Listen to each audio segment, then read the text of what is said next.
Good evening and welcome to Beacon, our alien live play with the stream punks here on Q Times. It's good to see everybody. We are back for the penultimate episode. Tonight is episode 5 of Beacon, and I won't continue making the relaxing, happy game joke because we have seen now that you guys don't need that disclaimer. You already know it's going to be happy and relaxing. So we're just going to move past that, and we're going to grow and evolve as individuals together. All right. As we kick things off tonight, I'm going to go ahead and jump into some quick announcements before we jump into the game. The first one is that vaguely going to state, keep an eye on Streampunk socials over the next couple of weeks. I shall say no more, except for the fact that if you are a supporter of the Streampunks, supporting us either on Patreon and Coffee, whatever I'm hinting at will be made privy. You'll be privy to it before everyone else. Thank you again to our Ox crew. This season of Beacon was made possible by you, as is all of our games. Since the days of GNS, since leaving the studio and coming out, striking out independently, we have been supported by you. Thank you so much as we continue to tell stories together, Ox crew. I don't really have any other announcements, so I'm going to jump over to Noir. Noir, what you got? So Gen Con is coming up very quickly, and if you're at all interested in seeing the things that I'm up to for Gen Con, or if you just want to hang out, I have posted my Gen Con schedule on all the media, all 58,000 of them. So please feel free to check that out. Some of the games I'm running are still open, and you can still get tickets for all of the panels that I'm on. So if you want to do that, it'd be cool. Thank you. Don't miss out on a shot to game with Noir. They're so good. They're so freaking good. Do it. I try. Or we will find you. And all right. That's going to be Noir. It's going to be at Gen Con. The next announcement is Eliza, as I have it written. Hi, I'm Eliza. I have announcements. I am going to be at San Diego Comic-Con, just doing gaming stuff, not anything about acting. Nothing. I'm not going to say anything because I am doing the strike if we go on strike. So my two events are Thursday, July 20th. I'm running a Star Trek Adventures game for Modifius. And we are still confirming the players, so I can't tell you, but it's a really good table, and you should be there. 4:30 p.m. if you're going to be at San Diego Comic-Con. What day is it? Thursday, July 20th. Oh, shite. I'm there. Maybe I'll swing by. Okay, good. Mm-hmm. Yep. Awesome. 4:30 p.m. to 7:30 p.m. And then I'm on a panel Friday, July 21st, 8 p.m. to 9 p.m. It's called Level Up Cosplay Characters and Charity. And that has such amazing people as Ryan Omega, Star Shinobi, Sydney Rubino, and Jade Valkyrie. So definitely check that out. We're talking about this very specific intertwining of doing cosplay for your characters when you do a charity TTRPG game. Mm-hmm. It's like a very specific thing. But I think it's going to be a really interesting conversation to dive into something with that specificity. So yeah, check us out. And I'll be there the whole weekend. Just doing things. I haven't been to Comic-Con since 2018, I think, which is wild to think. I used to go a lot, and then I didn't because of mostly surgery and then pandemic. But yeah, I'm back. Yay! That's cool. My announcement. All right. Thank you, Lisa. Does anybody else have any announcements before we jump into tonight's game? Anybody else? Yes. The cute little sea urchin in the front row, as Hook would say. Oh, hey. The front row is usually where I sit because that's where they actually take out the seats, but I don't want them to take out the seats. I mean, I kind of do, but just to have a parking place, I want a real people chair for sitting. We min-max here on Casa de Lovely with Phoenix, but none of that is relevant. What is relevant is the trampoline of space-time. And if you want to know what the heck could possibly have happened in science that there's a trampoline about it, you should really go check out my YouTube channel, youtube.com/@delevely, DELEVELY, where I talk about it. But in the meantime, oh gosh. It is an act of courage that you must continue the tradition of saying I'm excited during Alien when I know you very much are not. And we love you for that, Sam. You show I such try courage. so hard. It's so scary. And got so far. But in the end, Gotta In be the Nora end, the Xenomorph, yeah. Thank you. I get thank to you, just Nora. be utterly defaced, and then it's awesome. So let's go. I'm excited. Let's jump into tonight's episode of Beacon.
Welcome back.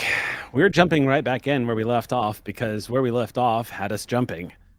The crew of the Ilios was on board this station, this Weyland-Yutani facility. You had all tracked Maitland to this undesignated Weyland-Yutani research station in an uncharted system far from Beacon Station. You guys are currently working under the umbrella of the Colonial Marines as sanctioned by the United Charter. They are here under the authority of the Colonial Protection Act, and you have been helping them track down Maitland, a synthetic who has been murdering and stealing and murdering some more. Not only has he acquired dangerous files that have led him to some pretty extreme acts, it's also been revealed that Maitland is one of the top members of a cultist group of extremists called the Children of the Two Divines, who believe that the ascension of the human race is destined in their transition from human to xenomorph, and are trying to facilitate the destruction of the human species through that quote-unquote rebirth. You've learned that the Colonial Marines have largely dealt with the Children of the Two Divines, but there are cells that are still operating out in the dark, and Maitland is kind of a walking control and command center of his very own. And normally he would just be a most wanted poster to all of you, but there's more at stake here. Not only is it intrinsically tied into something that is happening with Beacon Station involving the son of Director Varela, but Maitland is also responsible for murdering a dear friend and the pilot of the Ilios. Joining up with the Colonial Marines, you've arrived at the station, and after some misadventure, you have managed to get the power back online, as well as have your very first encounter with a facehugger. Thankfully, went as about as well it could possibly go, resulting in the utter annihilation with the facehugger, but it didn't stop there. Apparently, there were more than just one facehuggers wandering around on the station. Luckily, there as well, not only did you manage to fight them off, but you also managed to save every member of the fire team, though some sacrifices were made. Now, it would appear that Isaac is doing just fine and operating within normal parameter. However, Isaac has suffered from what looks like exterior damage, repairable exterior damage. The right side of Isaac's face is currently exposed. And there is minor damage to the structure inside of Isaac's face. Thankfully, nothing that's going to inhibit anything. But the acid, for whatever reason, only got a minor splash onto Isaac's face. But it has affected Isaac's ability to speak. You can understand Isaac just fine, but Isaac has a very warbled voice. It sounds very like speaking through sort of a synthetic microphone, almost creating this computerized sign like effect, which is actually typical to synthetics who have become damaged. Venturing further into the station, you were able to uncover a couple of interesting facts. First of all, apparently, at least one other member of the station had been infected by a facehugger. You uncovered evidence of a corpse within the medical bay that had showed signs of what looked like a chest that had been burst, for lack of a better way of describing it. Showing all of the classic signs that both the doctor and Tig would have identified after their extensive studying in medical files what it would look like to come across a victim who had this parasite inside of them. Now, up until this moment, you have only seen them in images. You have only seen them in pictures. You also uncovered information about what Maitland is up to and where Maitland is. This facility that is orbiting this planet is only a staging research area. Apparently, the main facility is on the planet below.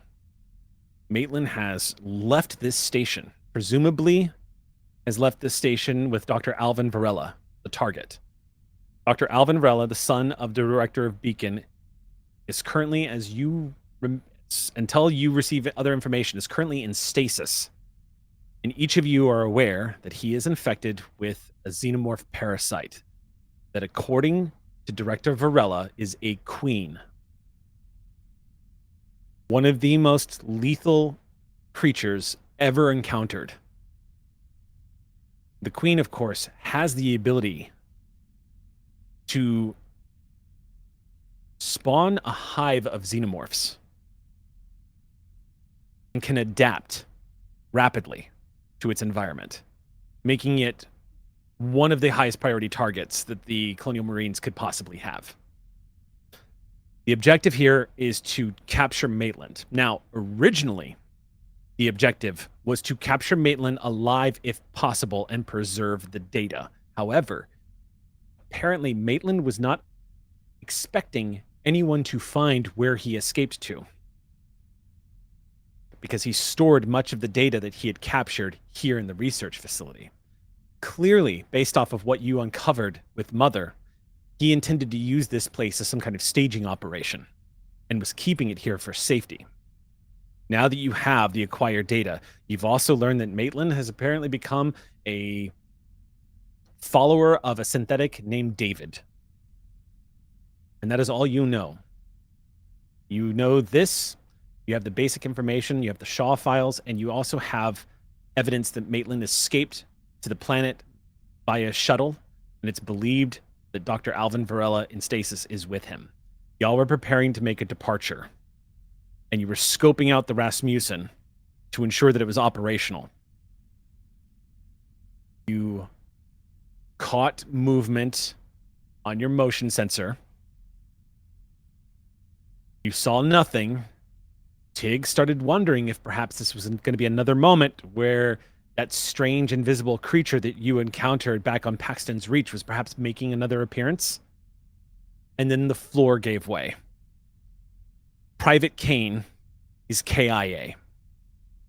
We're picking up right where we left off, as screaming Private Kane is dragged into the grating beneath y'all's feet. And for the briefest of seconds, you catch what is going to be your first glimpse of a xenomorph.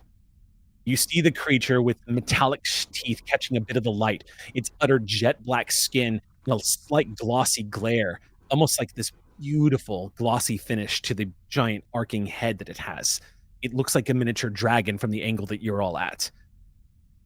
Kane apparently has been hooked by what looks like some kind of appendage that's elongated off of the back of the xenomorph. It has burst through his chest, hooked over his sternum, and is dragging him down into the awaited claws that grab hold of him.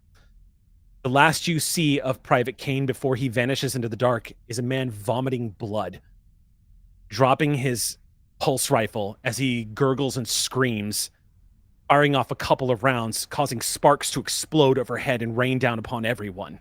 It's utter chaos. In that moment, Private Buchanan screams after Kane and opens fire with the handgun that she was given. How close are we to this hole? Like, was this like right next to us? Is this thing like... I would say you're roughly 3 feet away. You can actually feel the floor dip in a little bit from the weight of everyone else, as it was not meant to support what looked like a giant hole in the floor. So there's a bit of an indentation coming down now, so you can all both feel it and see it happening. So if I see a firearm come up next to where we are, I'm immediately backing up.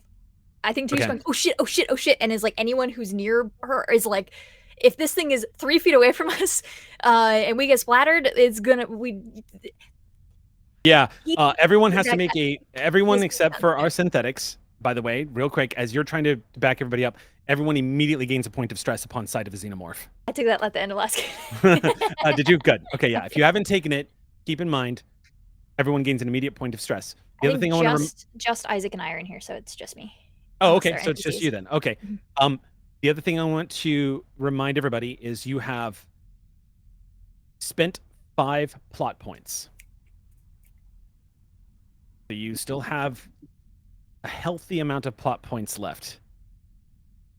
But I'm now going to roll for Private Buchanan as she lets out a scream that is so primal, frightened and furious at the death of Private Kane that you can hear her shouting over her own gunshots.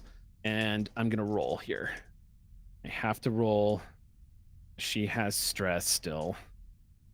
Though you did reduce it significantly. 3. She has got... I rolled 2 successes and no ones on the stress die. She is going to... she is going to stunt that so she does not hit Kane, because he is occupying an incredibly large amount of her firing zone.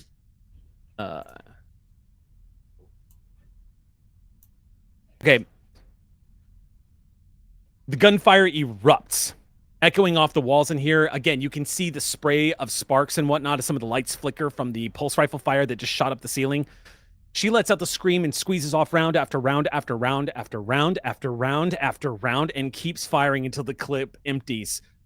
And she stumbles back into the doorway where you are, Tig, as she click, click, click, click, click, click, click. I'll, as she falls kind of back, I'll kind of like arm around until...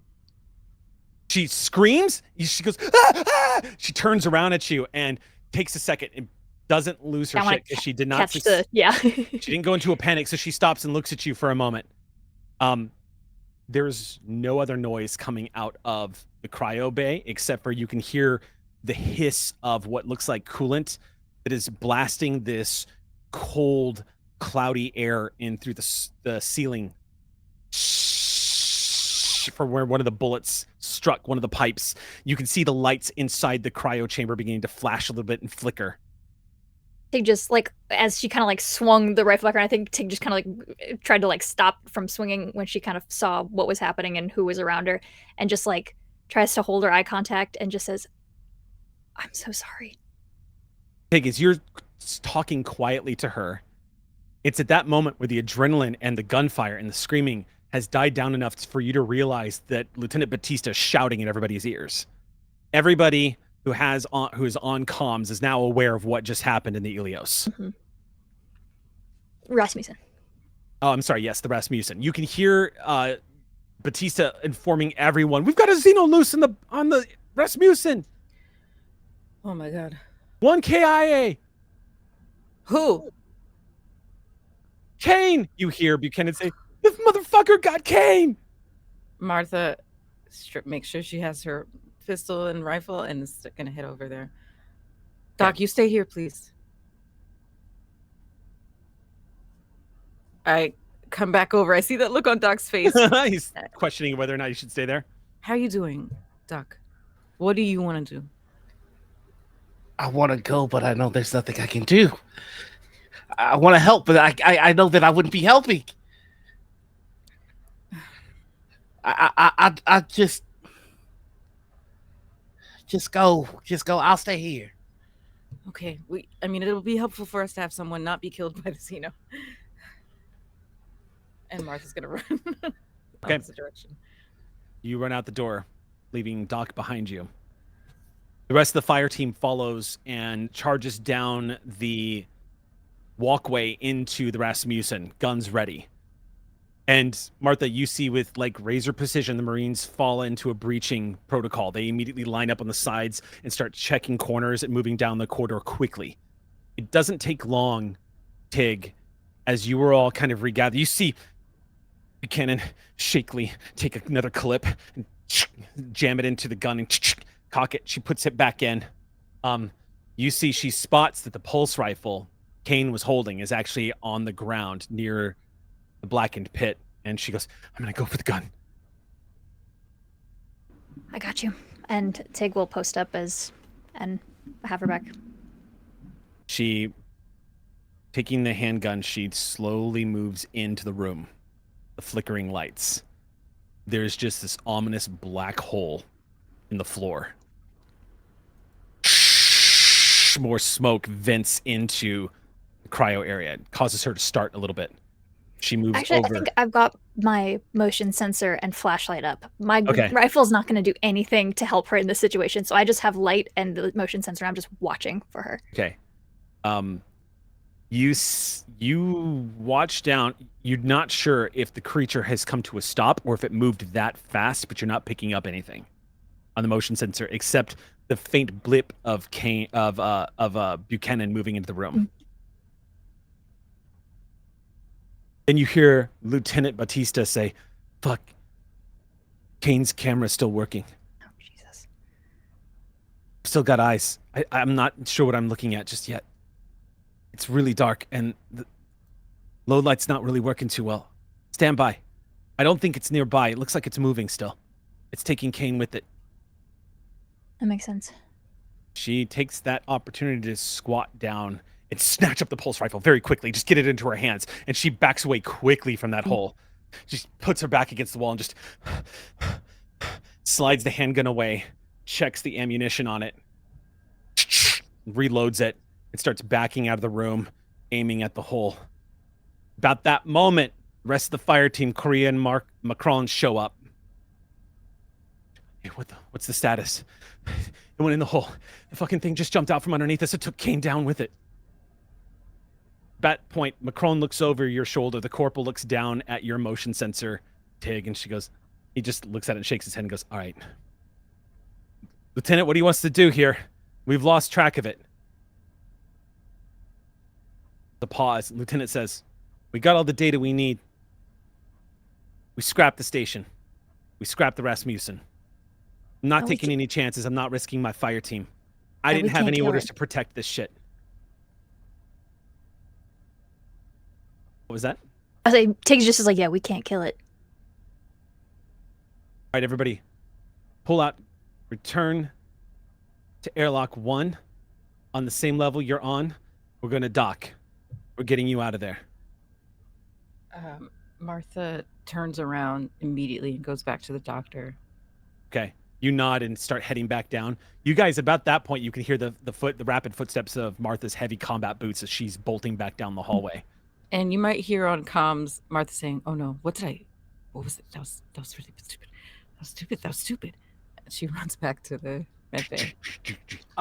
Doc, meanwhile, back in the medical bay. Yeah, I was like, I left him alone? What am I doing? Oh no.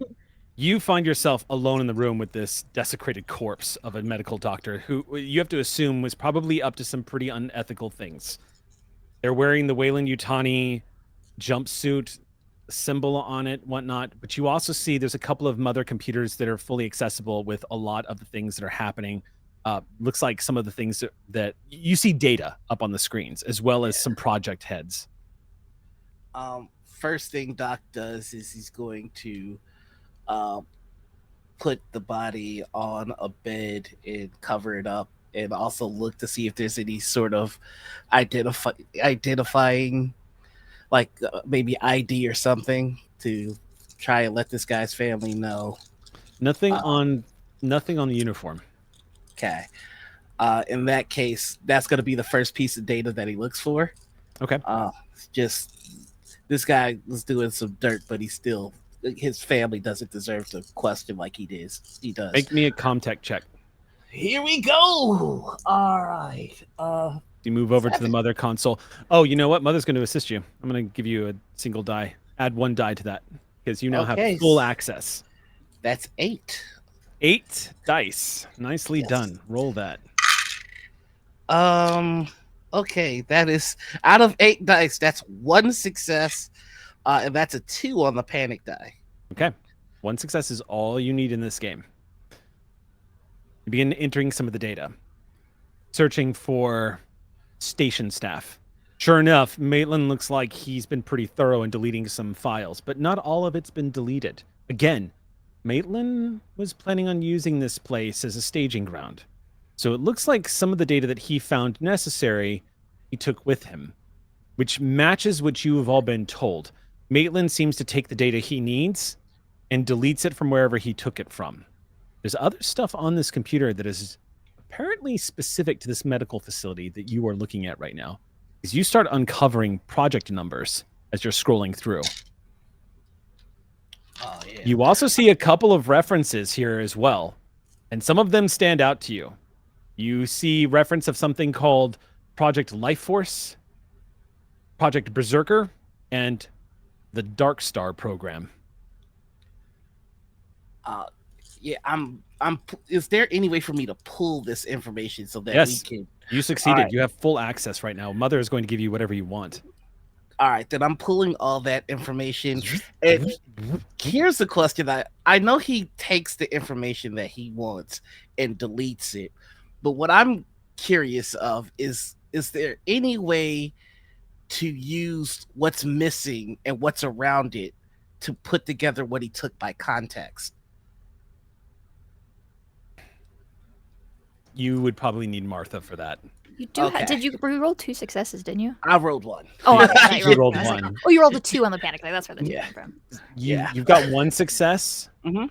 so you can access what's accessible. Gotcha. But if you want more than that, you're probably going to need Martha's expertise. Absolutely. So lucky you. Martha's headed back to the ship right now, and you don't know it yet, but she's on her way. What would you like to do? I will. The next thing that he's looking for is inventory, especially the inventory of the medical lab, but an overall inventory if possible, to see if there's anything useful they can scavenge before they run. The inventory covers some standard things. You do uncover some pretty troubling treasure trove of information starts popping up on the screen. Oh. One in particular, Doctor, grabs your attention. As you're scrolling through and taking note of what it is that you see here, you start seeing that on this station, apparently Weyland-Yutani was experimenting with DNA modification of the xenomorph species, trying to create their own xenomorphs. This isn't a shock to any of the Colonial Marines who'd be reading this, because this is one of the things that was uncovered during the Frontier War. You see reference that this place, they had genetically engineered a bunch of what they call neomorphs, which are slightly lesser evolved variants of the xenomorph, which indicates that whatever they just encountered on the Rasmussen actually may not be a fully evolved xenomorph, but in fact a neomorph, based off of what you're seeing here. A lot of the facehuggers and whatnot that were bred here and modified, you're seeing all of these medical files that indicate that they were attempting to do a lot of genetic programming on these creatures, weaponizing them, trying to find out ways to manipulate genes and to enhance. You've also come across some alarming data that would suggest there having been experiments with the data that they have extracted, indicating that xenomorph physiology is modified by its host. that the rapid adapting DNA of the parasite itself creates variants based off of its host. Oh my And god. that the DNA itself has the ability to rapidly adapt to whatever it emerges from. Right now, there's a lot of data that suggests the most violent and lethal of the species that variants that has erupted from living biological life forms is in fact the Xenomorph, and unfortunately, that comes from humans. There's also been other live forms, all sorts of test subjects from across the biological field that they have been testing on here. But right now, the Xenomorph XX121 species is the one that they have had the most success with and has been the most difficult to control. However, the Xenomorphs on this station are constantly referred to as neomorphs, indicating over and over and over again that it would seem to be some kind of variant. All right, with this new information, there's only two more things that the doc's going to be looking for. One, who's given the order to do this? If he's going to see if he can pull a name. Okay. And two, I do recall Doc hearing the conversation involving a synthetic by the name of David. I'm going to see if there's anything on this David that I can pull up. Okay. Give me 1 second then. Okay. I'm so sorry. No, that's fine. There's so much data to sift through here, and I have a ton of stuff. With making sure that all that prep goes to use. With one success, you do not find anything on this terminal relating to David. However, you do see there is an experimental chemical compound that has been modified and traced and used. It pops up on the screen and starts reading out data. And keeping in mind, the screen is holographic projection, so it's appearing in front of you for you to interact.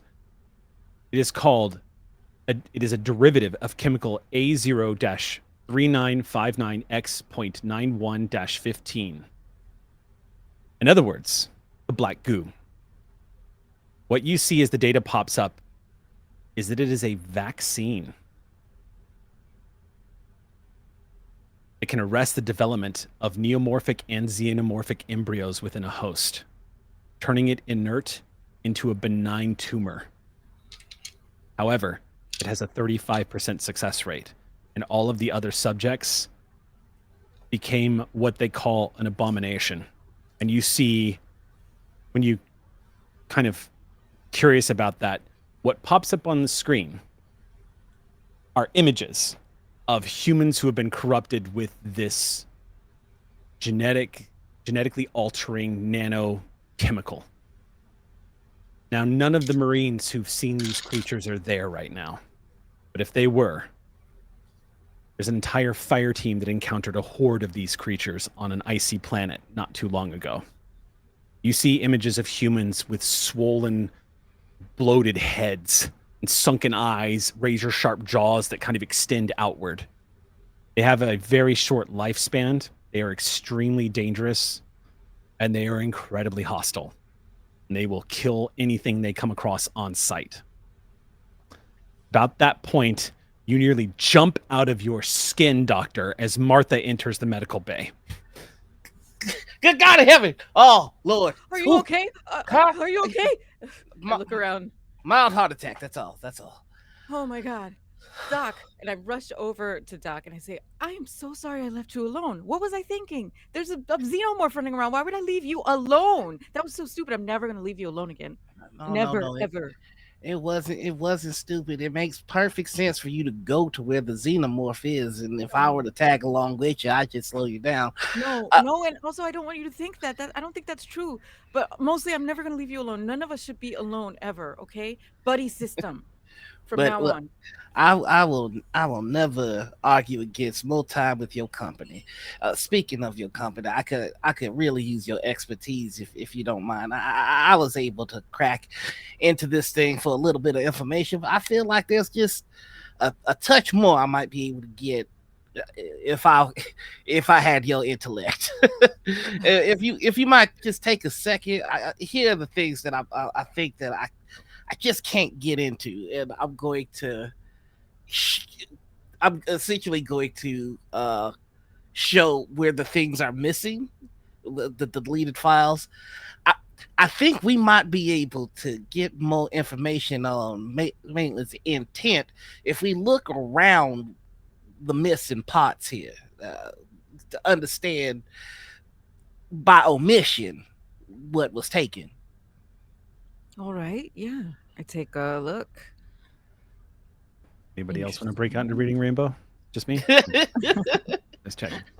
Go ahead and make me a comm-tech check. All right. As you're doing that, real quick, just so I can get my bearings, where is Isaac in all of this?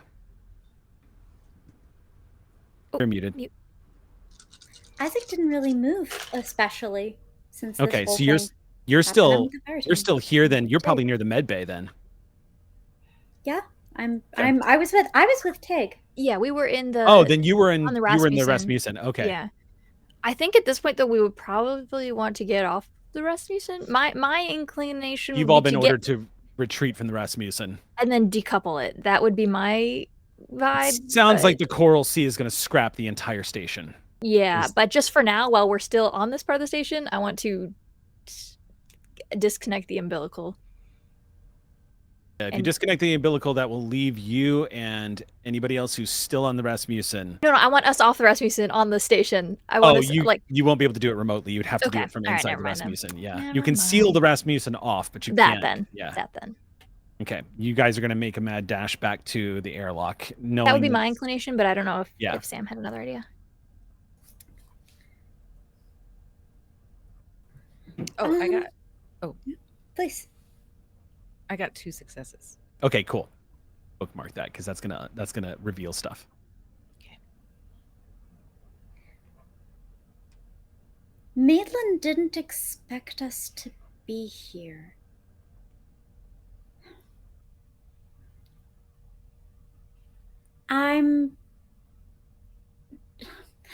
This whole time, I've not understood him as a person, artificial or otherwise, which bothers me incalculably. But there's just... I have this feeling that maybe he slipped up somewhere. He did something. There's some piece of information that's useful here. He was on here, awake, for 3 weeks. Just like I would be. And every time, I need something to occupy my mind. I just want to take one more look around. See? Because the one thing I haven't seen is how he used that time. Did he leave a notebook? Did he leave something? Something that might help the Doc and Camillarella's son? Something. He was here. Where do you want to start? Hold up. You hear the lieutenant in your ear. Hold up. I have to authorize this. I just ordered everybody off that ship. There's a long pause. Suddenly, you're asking for authorization. Yeah. Do you authorize this, Lieutenant? If you move fast, I'm going to give you 10 minutes. And if you see one single blip on that motion detector, I'm ordering an abort. You can work with that. All right, be quick then, all right? I don't need to lose anybody else today. I looked at Isaac. Lead the way. Don't forget you're not alone on that ship. And it knows you're there. Understood. Where are you headed? Looked at Tig. Would you give me the motion tracker? Any day of the week. Hands it over. It only wants to hunt one of us. You should go with the people. With the humans. Okay, but it can still decide to not like you. That is still a thing that we know to be true about them if it thinks that you're friendly with us. No, it can't. Have you met me? You saying you're not friendly with us? I'm saying it couldn't possibly dislike me. Tig, I'm very cool. I'm gonna go with what I'm going to go with what Isaac's saying. I'm ordering you off the Rasmussen. I hate being enlisted. And then Tig looks into Isaac's camera, like directly at Buddies, and said, if anything happens to them, I'm coming for you. And she's like, and then looks at Isaac and says, do not let anything happen to you. Of course Okay? not. Okay, the scar is very cool, but I mean like the whole thing. We like the whole Okay. Isaac. I would like to say we're all very friendly with Isaac. And we would like Isaac back in one piece. I'll let Isaac know. Thank you very much. Okay. Again, letting it be known that I hate this as she walks off. So noted. Okay, so you make your way towards Mother. Is that correct? The flight I deck? think so. Yeah. Signs of use. You know, as something, doors open, chairs that are pulled out. I think Mother is the place to look. The good news but- is you're on the same deck as Mother. You're not far from this. It has the exact same layout as the Ilios. It's a bison, so you know exactly how to access and where to go. Yeah. Mother, from where you are, is about a 45-second stroll. She is down the corridors from where you all are, right before the flight deck. Perfect. Or actually, you access her from the flight deck, but she is the room right from. All right, with that, the two of you split up. Right before you start heading down the lift, the last thing you see is Isaac moving carefully through the corridor before the doors close. Tig. And then you go on full alert because you do not have a motion tracker, and now you are on your own as you are leaving the Rasmussen. I sure am. Just a few floors in the lift. Lieutenant says, don't well. worry. I'm going to be with you, and I already know where the unit is. The fire team's not far away. Back Get me out of here in one piece too, please. in the medical bay, 2 successes. Martha, you're plugged in with your Seegson hacking device. As you're looking at some of the data that's popping up, it's also appearing as a holographic image. Now, specifically, you were looking to try to piece together what it is that Maitland is doing down there. You see there are indeed some research files that reference things that are not appearing here in the other medical files. What you see is Maitland apparently hoarded a bunch of the files into single locations that you've been able to get into, thanks to Mother's access and your ability to work your way around systems. There is an excavation site on the planet down below. Also an unregistered Weyland-Yutani facility. About 3 times the size of this station, built into the side of a mountain. According to the excavation site, it has a staff of about 120 people. Whoa. Was not expecting that. The logs show that the excavation site has not communicated directly with the station in almost a month. Wait, can you repeat that? It's been a month since there's been any direct communication from the planet to this station. Oh, okay. From the planet to the station. Station logs are also showing that Maitland this is not Maitland's first trip down to the planet.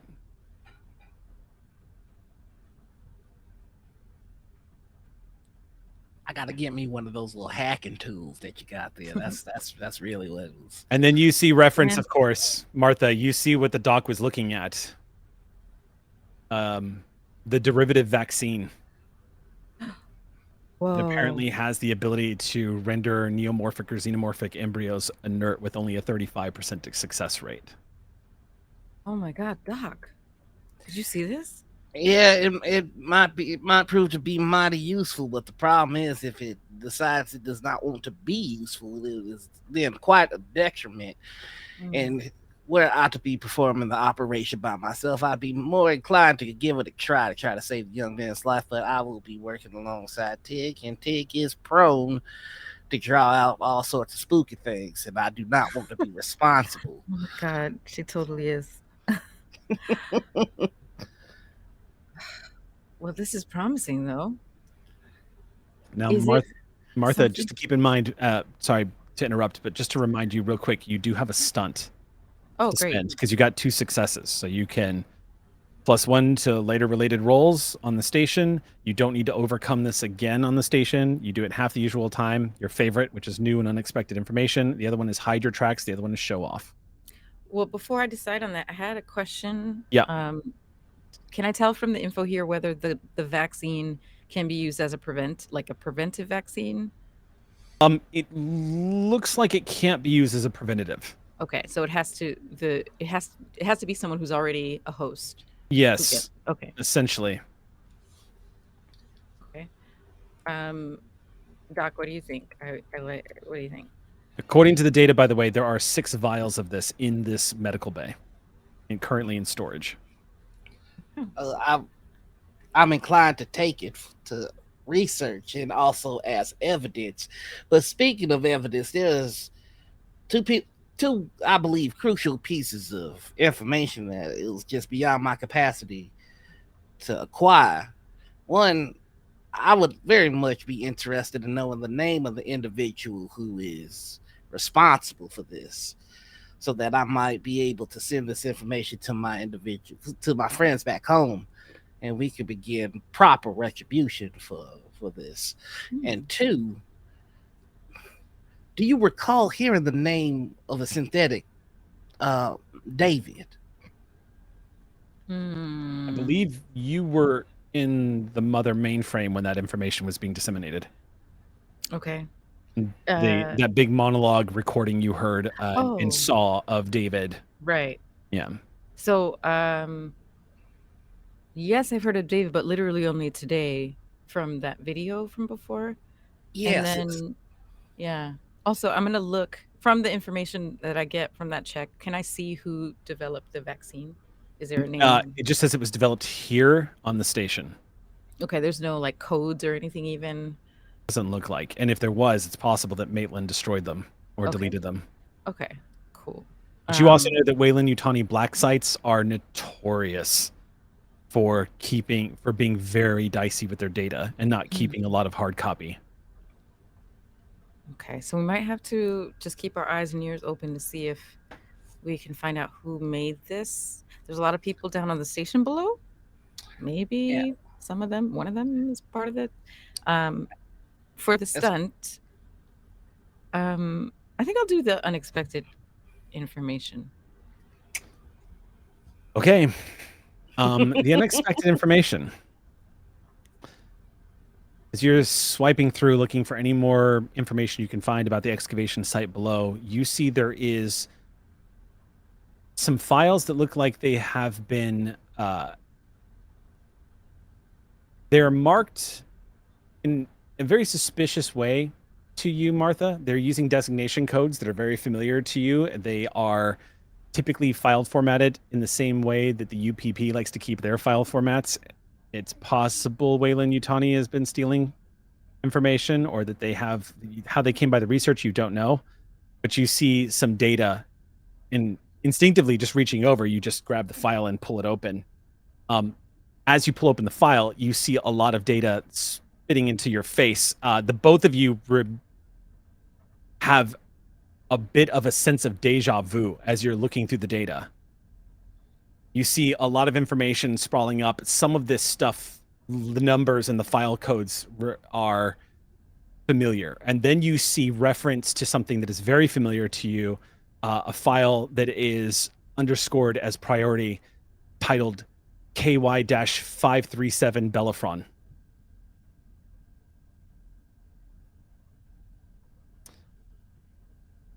If you want, Martha, I will let you make...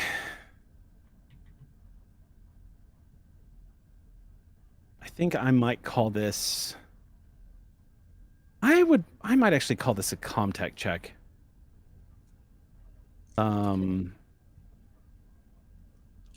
Or actually, no, I'm going to make this an observation check. Okay. Yeah. All right. With any help from Mother or from my... No, this is literally just to find out if Martha makes a connection here. Okay. All right. So that's okay. Not bad. 1, 2, 3, 4, 5, 6, 7. I believe in you. Yes, I see 1, 2, 3 success. 3 Ooh, successes. You're doing it, Martha. You're doing it. Martha, you remember that Belafron was located in a remote area during the Frontier War and functioned as a relief hospital for the United Colonial Marine Corps. You have 2 stunts. Okay, so there's these UPP files. This one is marked Belafron, and I know what Belafron is. Can I open it? No, you can open the file. Okay. Yeah. But you have 2 stunts that you have to spend now. Oh, So okay. what would you like to do with them? Well, I want to get the +1 to a similar task in the future. Okay. So I guess just to clarify, that would be accessing medical files. Anytime you access medical files from Wayland Yutani, you will get a +1 roll in the future. Okay. Awesome. And then for the other one, I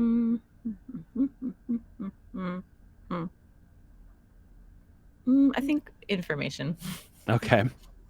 The expanded information. It was a relief hospital. It was overcrowded. It was mostly used for hospice care and military morgue. Ooh. And you see reference to a subject 9BB-AC7 hybrid. Oh, God. And there is a small file that you can open at your leisure. I will relaxingly open the file. I must say, you looking It's almost like relaxed right now, Martha. The image that appears in front of you, Martha, is nearly life-size. So for a split second, it looks like this very intimidating being is in the room with you. Huh. And the two of you kind of lean back, but you see a young woman with a shaved head.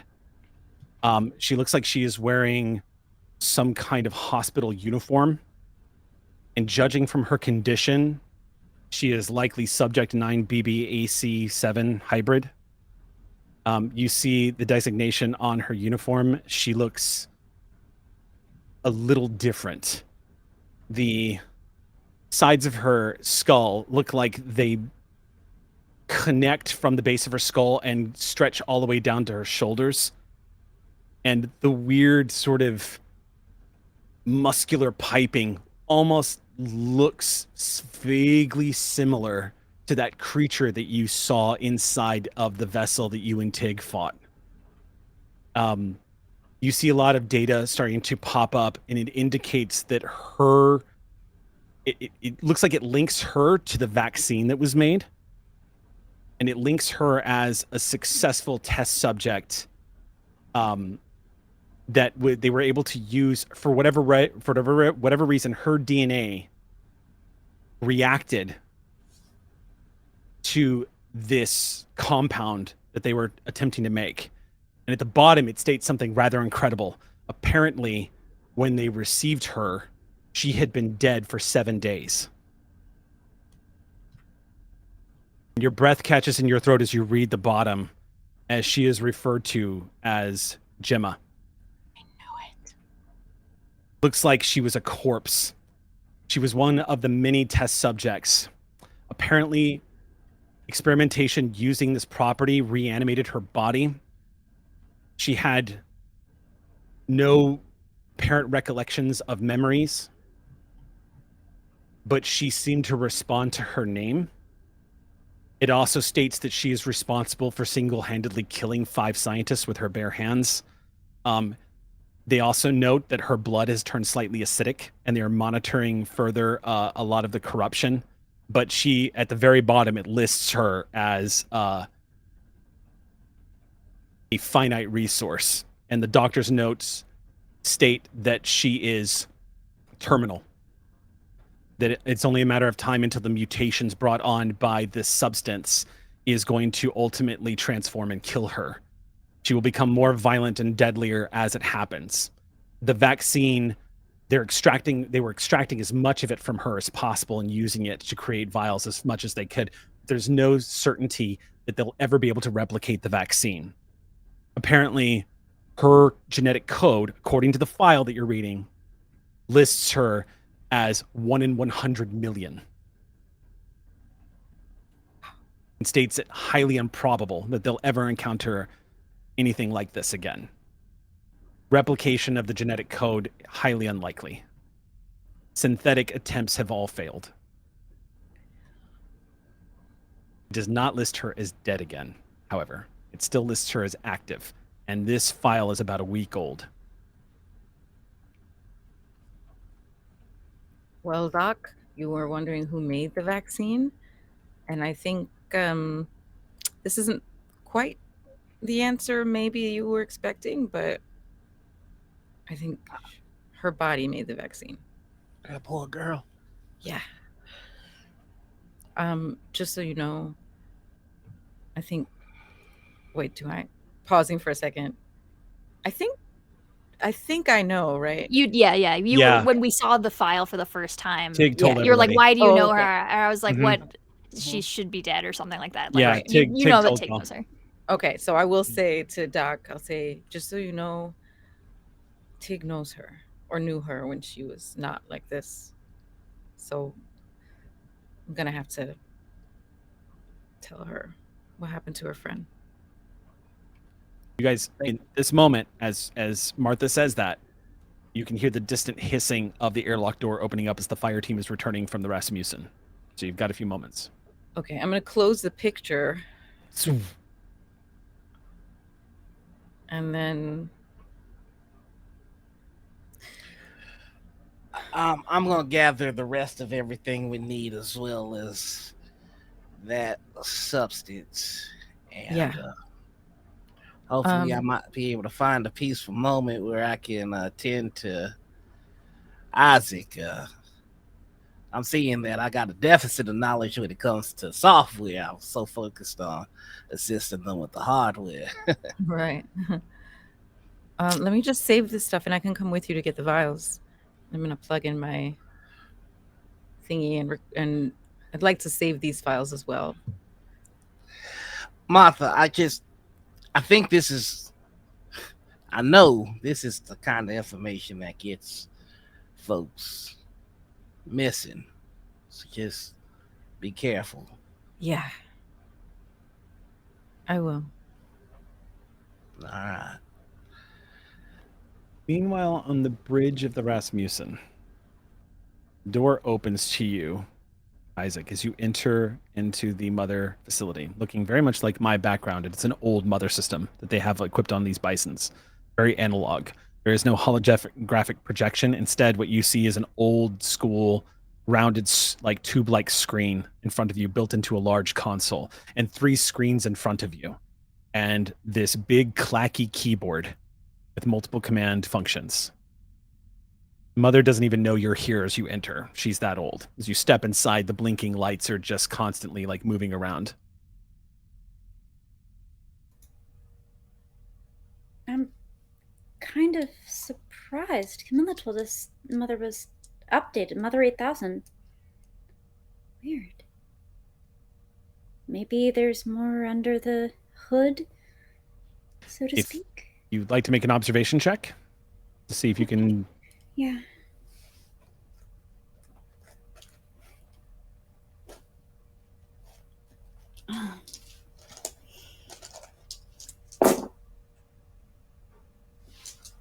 True to form. Yeah, you're not sure. Yeah. Either it seems the most likely scenario to you is that Varela lied. That does seem likely.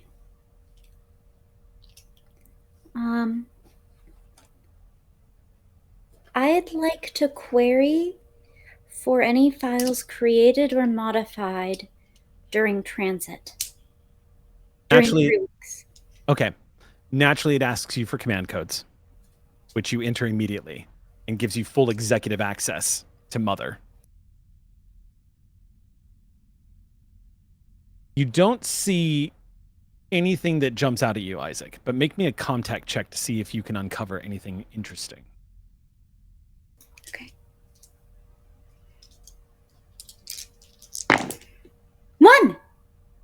One success.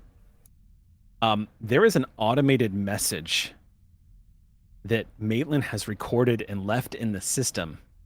And apparently it has a small command function that will broadcast through this station's comms transmitter on a wide frequency.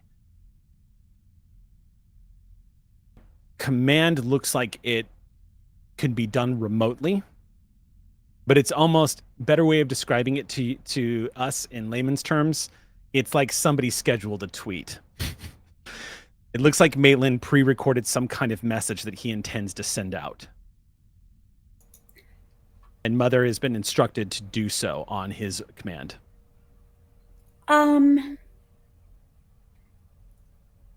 Unfortunately, it is not immediately apparent for whom such messages are whether it's for humans. Can I just peep the spectrograph real quickly? Just look at the waveform and try to see, like, is he trying to speak Xenomorph? Oh, are you? Put it into Audacity. Like, if it's a message, does it look like a thing that where the graph resembles words, or is this some? It's a voice message of some kind. It doesn't look like it's actually. It doesn't look like there is a recording, as his voice recording to play. Okay. Does it only work in broadcast, or can I pull it for the group later? How would you pull it? You don't have any equipment on you to save anything, if I remember correctly. You could try perhaps transmitting it if you wanted to. I could transmit or literally pull the drive, right? It's probably magnetic tape kind of thing. It's not quite so simple. To pull the drive would be going into Mother's guts, and you'd have to shut her down. I remember. Okay. And that's a whole operation. Is it likely that I could transmit without corruption, or should I just play it and remember and then play it back for people later? With one contact success, all you know is what it is, but you're not sure what it might do or what's on it. Then I should probably just use it as intended to avoid any sort of weird tripwires in there. I don't know that kind of thing. I am not Martha. You might have noticed from me not being Martha. Okay. So, I guess I'll do that. 1 sec. Looking in real quick.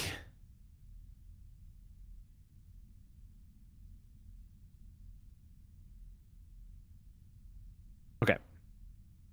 So you begin to play the message. And as it plays, you hear the voice of Maitland, and it sounds different to all of you. It sounds more confident. It sounds less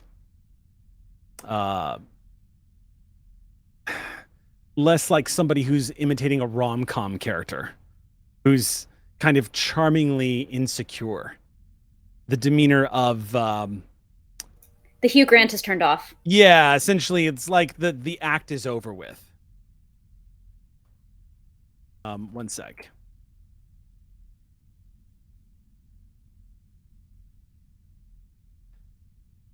As you play the message, you see the voice comes up, and you hear the voice say, "And now, all masks are off. Now, you will see that rapture has begun. For a fallen angel will be reborn. I have heard the call from the black. I know now my purpose. I know now humankind, the tumor, the mistake, to be wiped from this universe. We shall replace it with a greater form by my making. Prepare." Transmission ends. And that's what's scheduled to play.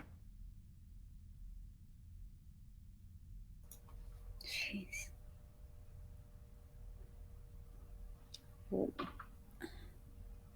Now you will see. That's not preaching to the choir. That's who's in range of that broadcast.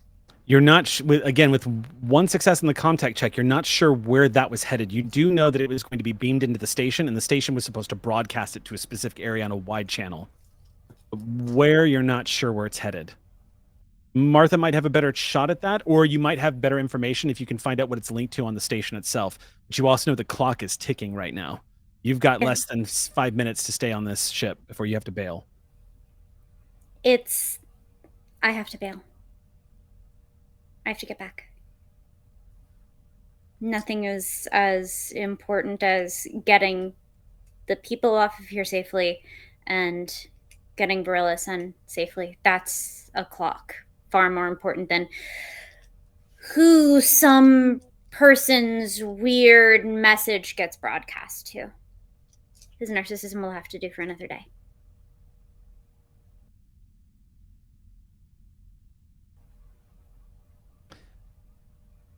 I have something I have to be honest with you about, Sam. Yeah? I pulled a fast one on you. That observation check was not to remember something.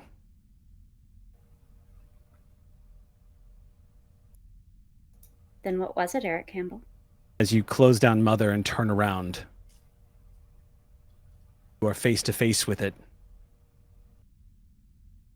It's inverted, clinging to the ceiling, less than a foot away from you, staring directly at you. It has no eyes. You can see a bit of your warped reflection in the glossy black head as it stares at you, its metal teeth closed as it stares. Almost, you detect a sense of curiosity from it. It's smaller than the ones you saw in the medical files, but the tail you see hanging lazily, swaying. It has this arcing hook, the thing that grabbed its prey and pulled it in. The claws that it uses to grip the ceiling, the tubulars that it seem to be arcing off that allow it to regulate. Its acid for blood, the corrosiveness, the defensive measures, the thick hide, the glossy flesh, nearly impenetrable. You've seen how tough it is in the files. Your first thought, Isaac, you can't help it. It's hauntingly beautiful. In a strange way. It is a snapshot of almost perfect lethal evolution. Beyond anything that the animal kingdom has conceived of that you can imagine. It stares at you in curiosity. It doesn't move. And as you kind of give it expressions and tilt your head, it takes you a moment to realize it mimics you. And you can hear its breath, which sounds like deep hissing from within its chest. As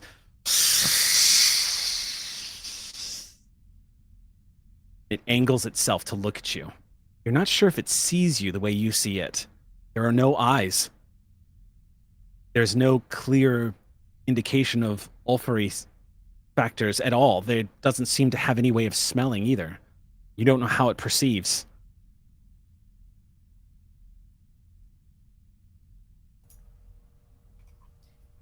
Is it the lethality? Is people who were made the way I was made look at this and see perfection?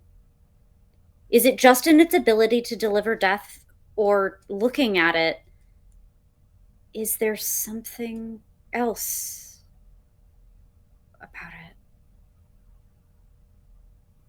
You can understand where Maitland and perhaps other synthetic life in the past, this David person, may have come to admire the creature. It is simplicity, but it's simplicity in the way that perhaps mastering the simple art of a tea ceremony is something beautiful. This is evolution in simplicity, in its most simplistic form. Violence, aggression, but it serves its purpose. It is built in the most perfect manner to fulfill the function of which it exists in. It doesn't seem to have any imperfections about what it does. The hive mind, all of it just seems to be a miracle in some ways. Were it not for the fact that these creatures, from what you understand to be just uncompromisingly aggressive, they are bred to kill and murder. And yet, this one simply stares and watches you from a little over a foot away from you. The air around you has a slight, moist, acrid taste to it. You think it might be its breath.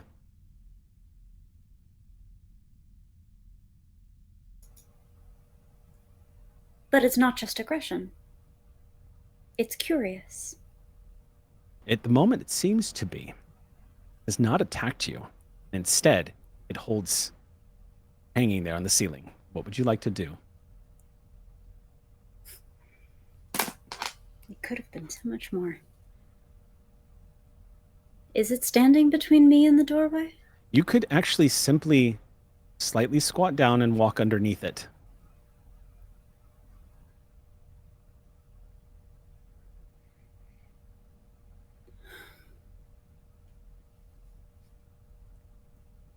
Live and let live. Do me a favor and roll mobility. All right. Cut it out, Eric. It's not funny anymore. 2. You slowly lower yourself down, and you see its arms push it off the ceiling a little bit. If you didn't know any better, it would almost be like a cat stiffening as it sees something moving in front of it. You pause for a moment to wait for a strike, but it doesn't come. You take one step, and then another, watching this thing overhead. And sure enough, it begins to move slowly with you. It begins to turn a little bit. The tail, it dangles in front of you, perhaps one of its most lethal weapons, capable of moving at a speed that's very difficult to track with the eye, moves out of your way. And it pivots on the ceiling and watches you. But it does not move against you. Instead, it watches you curiously, Isaac. You can't help but feel like it looks at you the way you are currently looking at it. What are you? And why?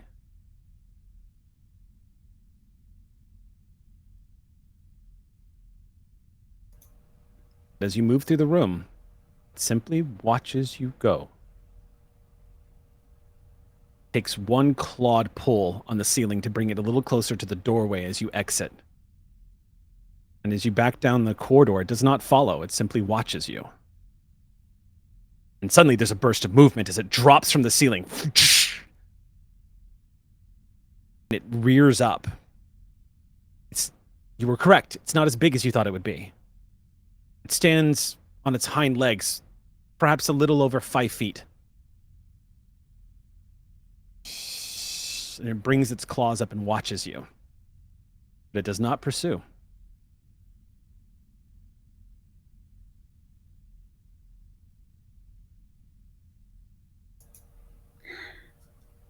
Why can't you be like that with everyone? I'm not at any point going to move quickly. Okay. I'm not going to activate a chase or an ambush instinct or anything like that. Just... You hear its feet on the deck plates as it slowly follows after you.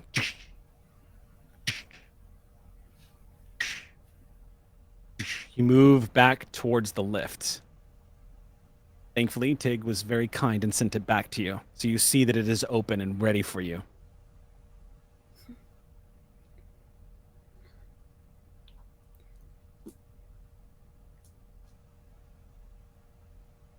I get in,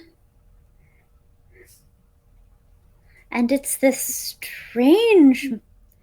I have a sense of deja vu from back on Beacon of holding an elevator door. Do you want to... Are we doing this together? Sort of moment. Are you waiting at the elevator? Because after a few moments, you see its head slowly peek around the corner at you. This is great elongated head as this xenomorph slowly turns and looks at you. Its mouth still closed, but you can hear the deep as it turns and watches you. It does not enter the elevator. How much more time do I have? What's that? How much more time do I have? I had 5 minutes when I got ready to go. You're probably down to about 1:30, I would say, of when about that point, Isaac, you start becoming aware, almost like you had tuned it out. But you start becoming aware that Lieutenant Bautista has been talking to you. Isaac! Get the fuck out of there! It's like the voice just fades back in for a second. Your fascination had drawn you away, and you become aware of her voice. I'm going to burn down as much of that time as I can. Okay, what would you like to do? I'll just stay with it. I will see whether it gets bored of studying me. I take time, I study it, but any moment it's with me. It is not hunting. Okay. It seems to be curious about me. And sometimes you let the dog sniff and it gets bored and it wanders away. But this one hasn't yet. You simply stand there? I think maybe I will sit cross-legged in the elevator. You slowly squat down and it watches you. And as you cross your legs, you can hear Bautista shouting in the air, "What the fuck are you doing?" As you squat down, cross one leg over the other. And you watch in amazement as the Xeno slowly crouches down with you and kneel down onto the ground. And it places its claws very similar to how you place your hands down onto your lap. And it watches you carefully.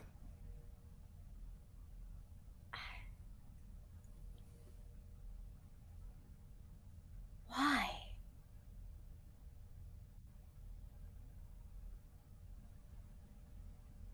All you hear is this.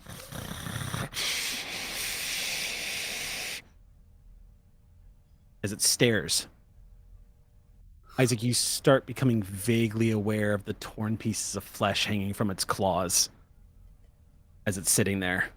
Pieces of its last kill.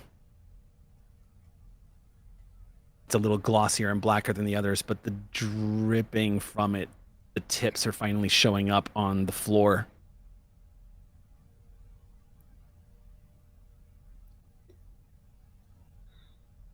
Bautista is screaming at you to activate the elevator. She's not going to wait for you. I have to go now. I won't be seeing you again. It simply stares at you. It does nothing else. The store's gonna close now. Don't be alarmed. And pounce on me. And tear me to a zillion pieces. Its head slightly tilts at you. It mimics. Pulls its claw up and stretches out as you're about to touch the button.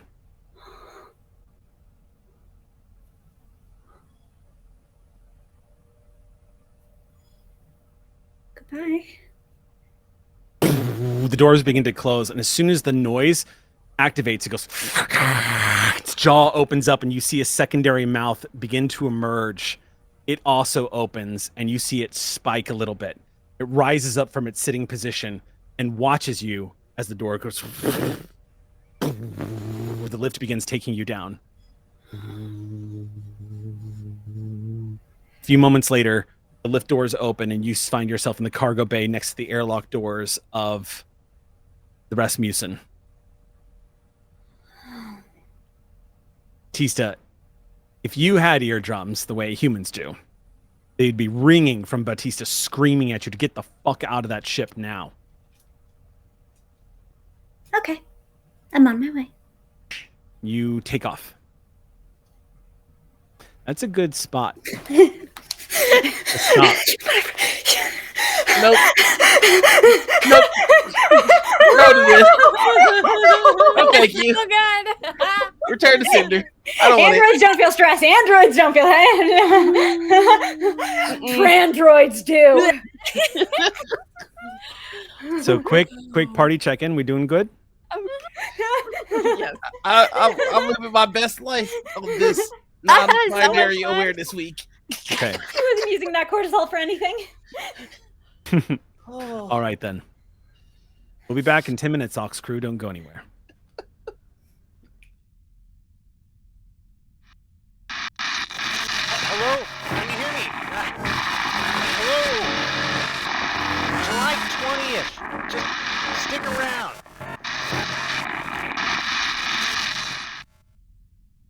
All right, welcome back, everybody. We had a quick little regenerative break, and we're ready to jump back into things. Pet a puppy. Yeah. Feel better now. I needed that. Relieving stress. Thankfully, synthetics don't experience stress. Androids don't experience stress. Let's go ahead and jump back into the game. I had a quick discussion with the party after we went on break, and we're going to be picking up the game as the dropship departs the station. Everyone on board, except for a missing member of the fire team. Dropship pulls away. You have a general idea of where this excavation is located on the planet's surface. So you already have a sense of exactly where to go. And there is a thrusting sensation causing this G-force that push you all back into your seats as the dropship accelerates towards the atmosphere of the planet. And you can hear the mild roaring sound as the pilot, Corporal Wim, shouts out to everybody, 10 minutes! Martha, Tig, you remember this so well. This is much more gentle than a standard combat drop. You're not being ejected from the bottom of a frigate and slammed into the atmosphere and hurtled towards the ground. This is a controlled entry. Not technically a combat drop. But as you guys are approaching the atmosphere, you all see brilliant orange and white flashes start appearing within the cockpit up ahead. Light bursting through the windows, filling up the cockpit in brilliant firework-like fashion. It takes only a glance over to the computered sensors to see that the space station behind you is currently being destroyed. You're not able to hear the heavy guns of the Coral Sea firing upon it.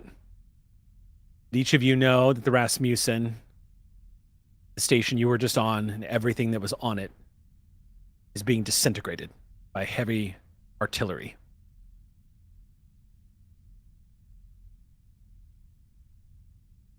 Moments later, the dropship begins to tremor and shake, and you watch as the fire explodes over the front of the canopy, indicating you have all entered the upper atmosphere. And you guys, always the bumpiest part, as the dropship angles down. And a few moments later, blue sky. And you hear the low rumble of the dropship as it glides between the cloud tops. The ship cuts through the white clouds to reveal slate gray landscape of breathtaking alien beauty. Great mountains that seem to test the boundaries of the sky. Patches of ice and snow can be seen fallen below, like white slashed across a dirty canvas by a master of the brush. The Weyland-Yutani site is visible from this altitude, its landing beacons flashing still. Despite Corporal Wynn's repeated attempts, nobody is answering the hails to the station. There's a sudden nauseating drop as the ship is battered by heavy turbulence. As the wind assaults the intruder in its territory. Doc, you feel your stomach lurch as the ship just goes... Literally my nightmare. On approach, two designated areas for landing craft can be seen through the mild, snowy haze. One is occupied by only patches of snow, but the other one, you have to presume is Maitland's shuttle. Both pads stretch outward from the base, which looks like a construction zone crafted into the side of a great mountain, intermixed with established colonization hubs, a large exterior of enviropods and laboratories, and an excavation site that has been built over to protect it from the bitter winds and hostile world around it. As you grow closer, you're able to see more and more of the structure. It looks indeed like some kind of station has been built into the side of the mountain. Begin to slow until finally the dropship turns, banks, and lands on the empty landing pad. Contact.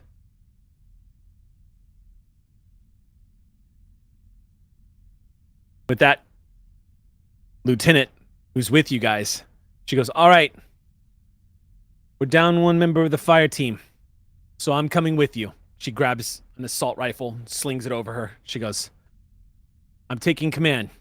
Understood? Corporal Macron goes, yes, ma'am. We're going to keep this tight. We're going to go inside. We're going to find Maitland. Our orders right now, as they stand, he no longer has the information we need. So we're going to assess the situation and put him down if we have to. But more than anything, we are going to rescue Dr. Alvin Varela. That's primary mission, understood? We leave Maitland behind and have to nuke the place from orbit. I'm perfectly happy with that. No rushing in. Keep close. Tig, you got the motion tracker? I looked at Isaac. I hand it over. Take it back. Wave it around. Doc, it's your call.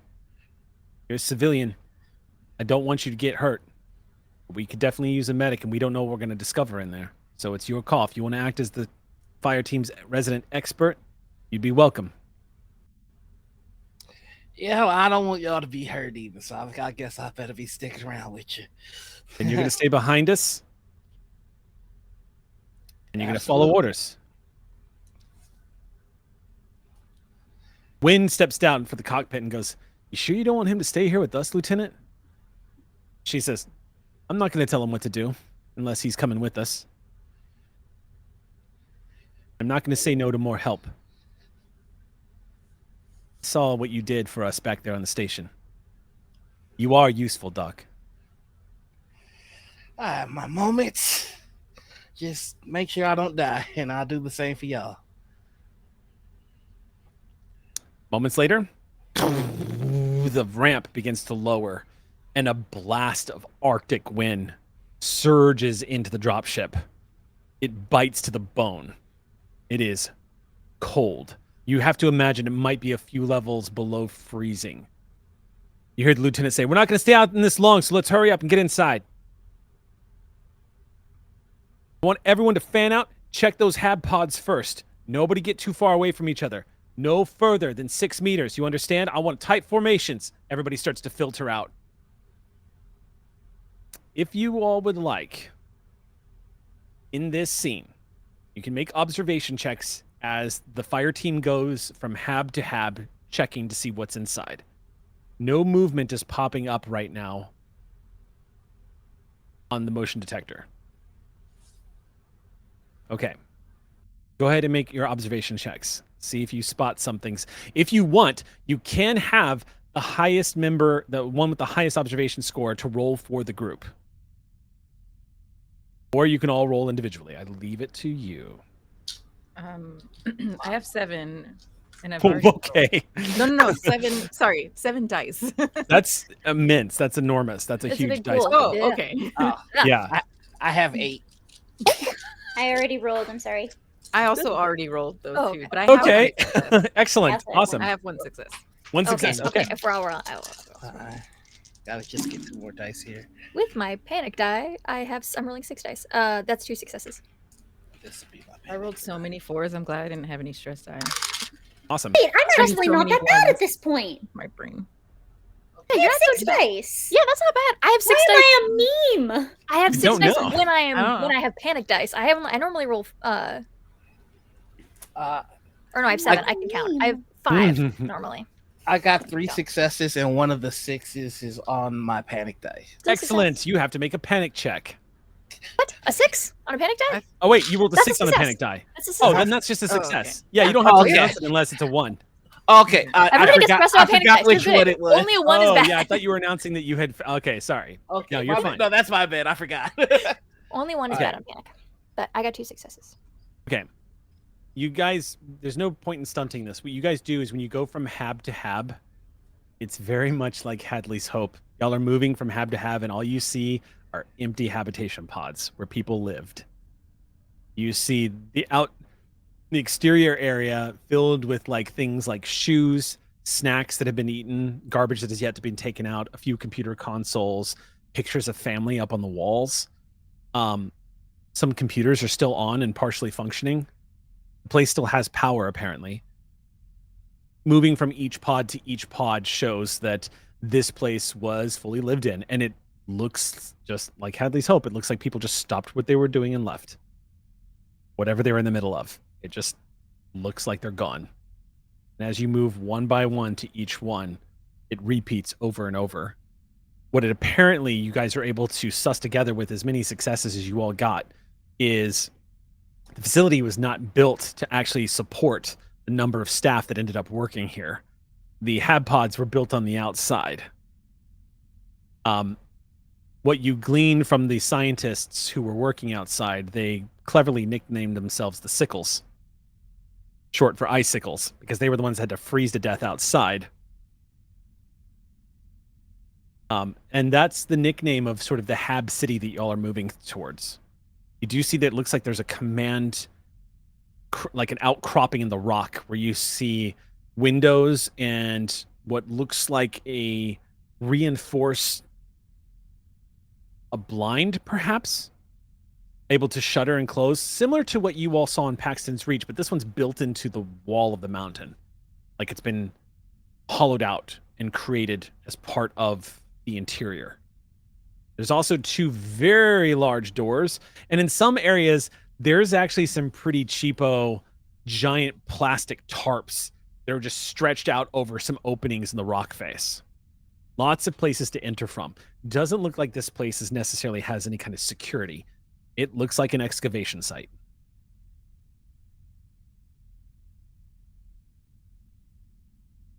That's all you're able to glean from where you are now.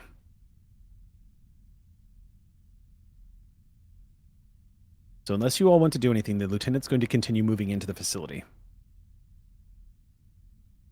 Okay. Are there? I'm sorry, just a real Go quick ahead. question. Are there any signs of like a firefight or any sort of violence? You rolled how many successes? 3. No signs of a firefight out here, no. Okay. But you do see that there is a shuttle that does not belong to either one of you. You know that Maitland left on one. It is parked here on shuttle pad 1. All right. The lieutenant is going to order that to be cleared first before anybody moves into the facility. So as you all move up to the shuttle pod, it is closed. The lieutenant orders it to be breached immediately.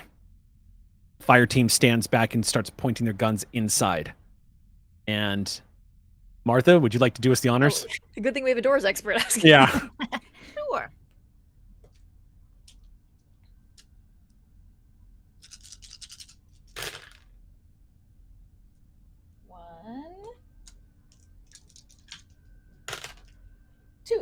Two successes. Okay. 2 successes. You can stunt that if you want. +1 to next one. Okay. So next time you breach a door, you get a +1. Martha basically deactivates the computer that is regulating the hydraulics and blows the door. And the ramp at the bottom of the shuttle just goes a hiss as it goes and slams down. Immediately lights are shined in and you hear one of the Marines shout, "Colonial Marines, come out!" Nothing. Pig, got any movement? Nothing. I'm assuming because the GM didn't say anything about it. Buchanan She says, "I got this." She straps her. You see her. She straps Kane's pulse rifle to her back, and she reaches back, and you see her pull out a small sawed-off shotgun and creeps up to the door. And then she steps inside. Y'all don't hear anything for a moment. Lieutenant finally says, "Buchanan?" And a few moments later, Buchanan emerges. Shotgun hoisted up onto her shoulder. "It's clear. No one's in it." "Martha, need you to get up there, Corporal. Check it out. Find out if the systems have been used. Get on the computers. Yes, sir. Isaac, can you help with that? Can you find out where this shuttle's, what it's been up to, and confirm that it's the one from the station?" Of course. "Everyone form a perimeter. The quicker they're done, the quicker we can get out of this fucking cold." Get up on the shuttle. The Let first us know if thing you see any medical equipment in there. If there's any sign of how they transported him. Yeah. thing you see is indications that a cryopod had been hooked up inside Martha. You Oh, see, yeah. as soon as you enter, you can see it looks like there are wires and cables that have all been plugged in. This shuttle has a single cryopod, so it looks like it was probably an emergency escape shuttle for one person. But it looks like it was cannibalized for probably the portable cryopod that was brought in here to sustain it. Martha, go ahead and make me a comm-tech check. And Isaac, if you want to make a heavy machinery check, please do.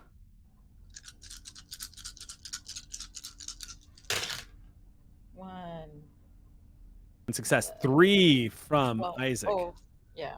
I still have 3 more dice. You still have 3 more dice. One Of course you success. 1 success total. do. 1 success. Okay.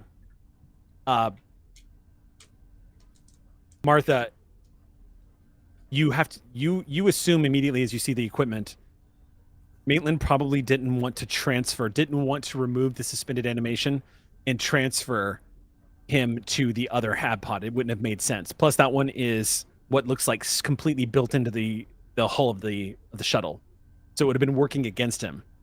He's moving Dr. Alvin around apparently. That hab, that's going to require some heavy repairs to ever work again, because it looks like he jury rigged it to support the one that he had brought in. Isaac, as you move towards the cockpit, looking around, you immediately access some of the computers and notice just on the dashboard alone, it matches the registry of information that you saw. This is, in fact, the escape shuttle from the station above, which right now is casting a spectacular light show across the sky as reddish, orange, blackish streaks are falling from the upper atmosphere in the distance, raining down onto the planet below. This is indeed the shuttle. You get 2 more stunts because you got 3 successes. And it's the same as usual. +1 to later roll. Don't need to roll again for this exact situation. Half the time as usual. Break it permanently. Oh, you don't actually gain special knowledge for this. You can break it permanently, act quietly, or show off. Always tempting. I would like to break up permanently. No way out. Okay. You take a few moments accessing the computer. Easy enough. You reach down. Martha, you hear this sparking sound, and you glance up in time to see Isaac, with their tremendous strength, simply rip a circuit board out from underneath what looks like the flight area where the controls are. Sparks fly a little bit, and Isaac is just holding what looks just like a chunk of machinery in their hand. You know enough about flight systems to know that shouldn't come out. Advanced hardware engineering. Shuttle will need our friend. That was essentially in a navigational unit. It would require an entirely new one. The shuttle might fly, but it ain't going anywhere. And I'll take the +1 on a similar task Okay. in the future. For my own notes, what would you consider broadly the scope of that task? Just so I'm not like, hey, can I use it on doing a cartwheel?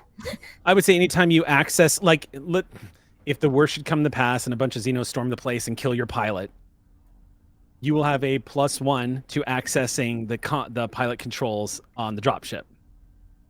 +1. Or if you have to repair Any heavy machinery check you make on a drop ship is going to receive a +1 die. So if you have to repair something, if something is in need of fixing or anything like that, you'll be able to do Chip it. hardware, repair, and You need to breach a function. door.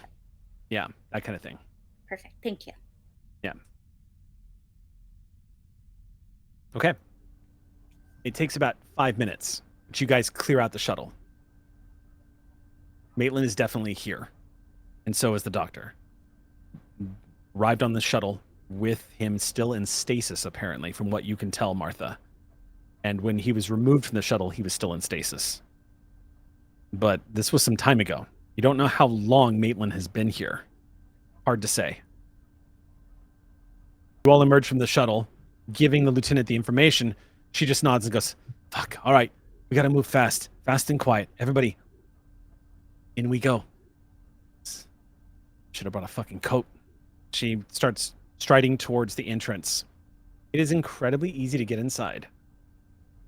As you approach the side of the mountain, you do see that there are giant metal doors. You're not sure what their purpose were. Perhaps they were still in the middle of construction. It certainly looks like that because, again, huge, heavy plastic see-through tarps are just cracking and blowing in this strong wind that roars through here.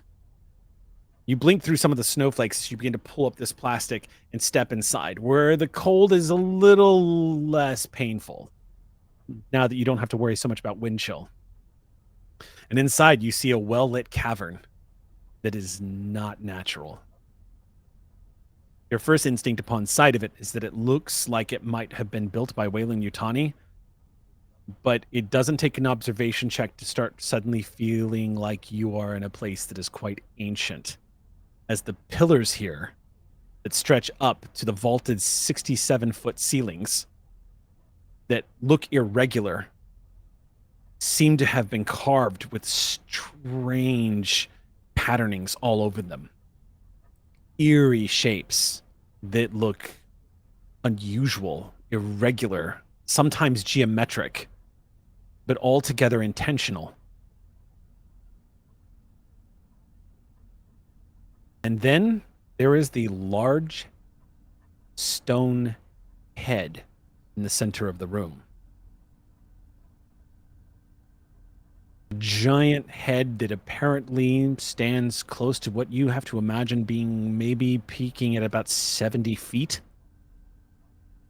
in height. It looks like the face of a bald man to you, but time has caused erosion. You can see the nose is slightly given way from the wind. You can see the features have been kind of eroded to the side. The mouth is barely present. It's unlike anything you've ever seen. And it's layered going all the way up. Almost like it was constructed in stacks all the way to the top. What's up, Tig? Is it definitively humanoid? It's definitively humanoid. Like from what I can tell, this is... It looks like a nose. It looks like a mouth. It looks like... Okay. Looks like there are eyes. It looks like a human face. Oh, jeepers. Okay. You see there are two branching hallways, these great corridors. You also see Weyland-Yutani equipment everywhere.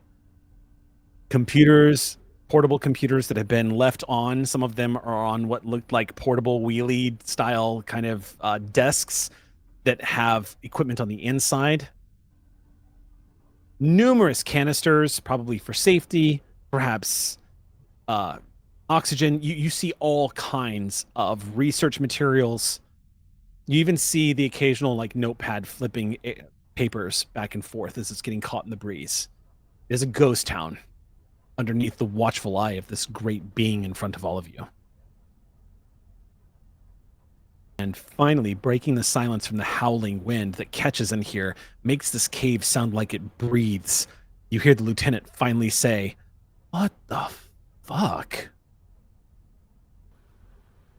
my sentiments exactly. I don't think Weyland-Yutani sent folks out here to scope things. So, what is that? Some kind of fucking art show? Someone thought pretty highly of themselves if they built a 70-foot statue of their head. It's definitely been here longer than Wayland Yutani. Yeah. The erosion that's nature, and that takes a long time.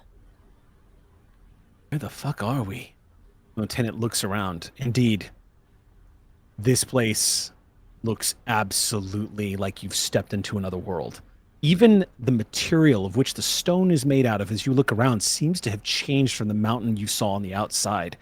Almost like it has been added to or perhaps discovered from within, but this takes on a sort of dark onyx-like shape, almost looking not quite as glossed as volcanic glass per se, but rather like a matte black unpolished marble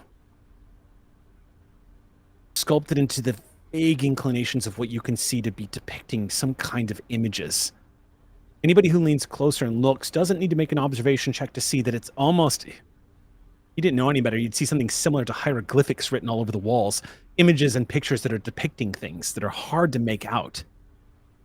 And you're not sure if it's by design, if it's meant to be texture on the wall, or if in fact you're looking at a story that has been told from eons ago.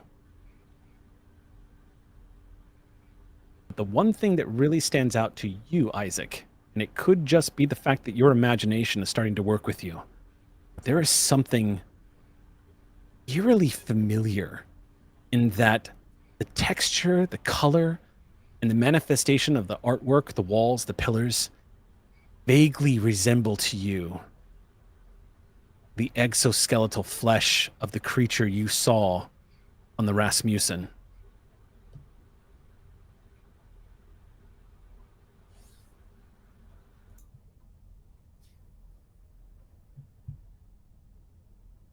I wonder if they made this in the Xenomorph image or the other way around.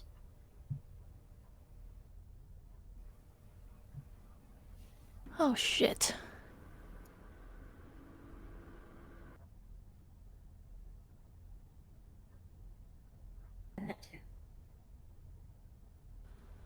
I mean, I don't mean to make light of the situation, but I just hieroglyphics on the wall. That's one for black folks.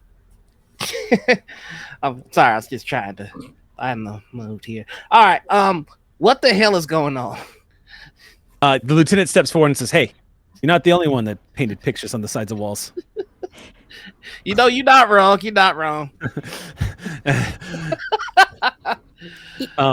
You said there were, I think with that, I think that kind of breaks what The like tension? this like trance, at least for Tig. Yeah. And kind of has like a, oh geez, okay, yeah, we're doing stuff. You said there were like notebooks kind of like fluttering in the wind. Can I just kind of scanning in the area that we're in, just can I see any writing, anything that makes any sense of what this is? Tig, you glance over at some of these notebooks.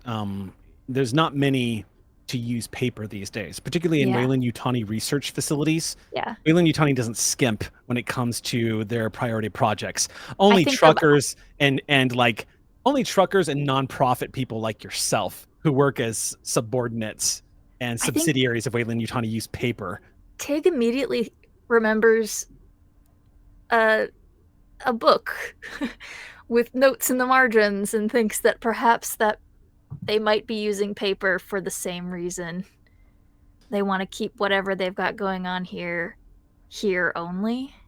But because I don't think Tig thinks this is that old. They've got this tech and then they're also using paper. I think her immediate thought is that they want to be unhackable. But yeah, she just skims and see what comes up, if anything makes sense. Martha, make me an observation check. Okay. While this is happening, Tig, as you move over to the paper, you glance down just over your shoulder, making sure to keep the two tunnels that flank this giant head in front of you still in your peripheral. So if anything moves, it can be on the receiving end of that pulse rifle. You glance down at the paper, and you can see scribblings on it, but immediately you can tell, Tig, the wind has probably blown in here, maybe at night, but snowflakes perhaps, or the moisture, all of the writing has been completely destroyed on this stuff. It looks like moisture is soaked right through all of the pages. It probably wasn't meant to be left out like this. Yeah, probably not. Which tells you another piece of information. Yeah. What'd you get, Martha? 1 success. 1 success is all you needed. Martha, while everyone's gazing at the remarkable architecture and all of the alienness of the place, you have the sense to just scan the ground. And you pause, and then you look back over your shoulder, taking note of the fact that your fire team has not moved in front of you. Every Colonial Marine that's in here with you guys is still technically behind you. Y'all have kind of formed a bit of a line as you're very carefully entering this place. The reason why this is important is because you see boot prints in the snow, and they are larger than Maitland's boot prints, and there are a few of them. They look fresh. Someone else is here, and there's more than one of them. In which direction does it look like they're going? Looks like they head directly into the left tunnel. Okay. I'm going to point them out to the lieutenant and everyone. Lieutenant goes, I'm also going to say, like, quiet. Lieutenant orders the quiet as well. Shh. Everyone hushes and immediately looks at Lieutenant Batista, and she does a quick squat down and looks at the boots, and she goes, "Hey, Buchanan, come here and take a look at this." Buchanan moves over and looks down. She glances up and she goes, "It look like a combat boot to you?" Buchanan nods.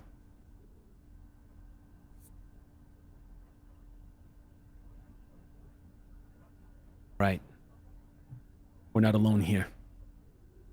Nobody else is operating in this area. So right now, we're going to assume anybody we come across is not Colonial Marines.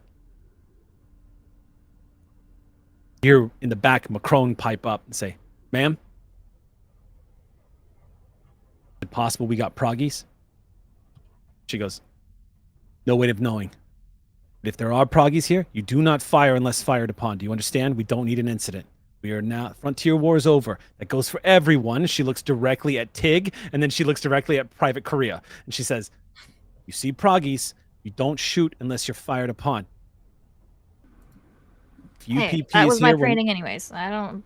if the Medic. UPP is here, we're not going to start an incident. I just want to make sure we're all clear on that. All right, everybody form up. We're going in. We're going to follow these guys." Doc, the situation is starting to change. If things look hairy, I'm sending you back to the dropship. Of course. Last chance to head back now. Not on your life. I feel like you might need me more than we originally thought.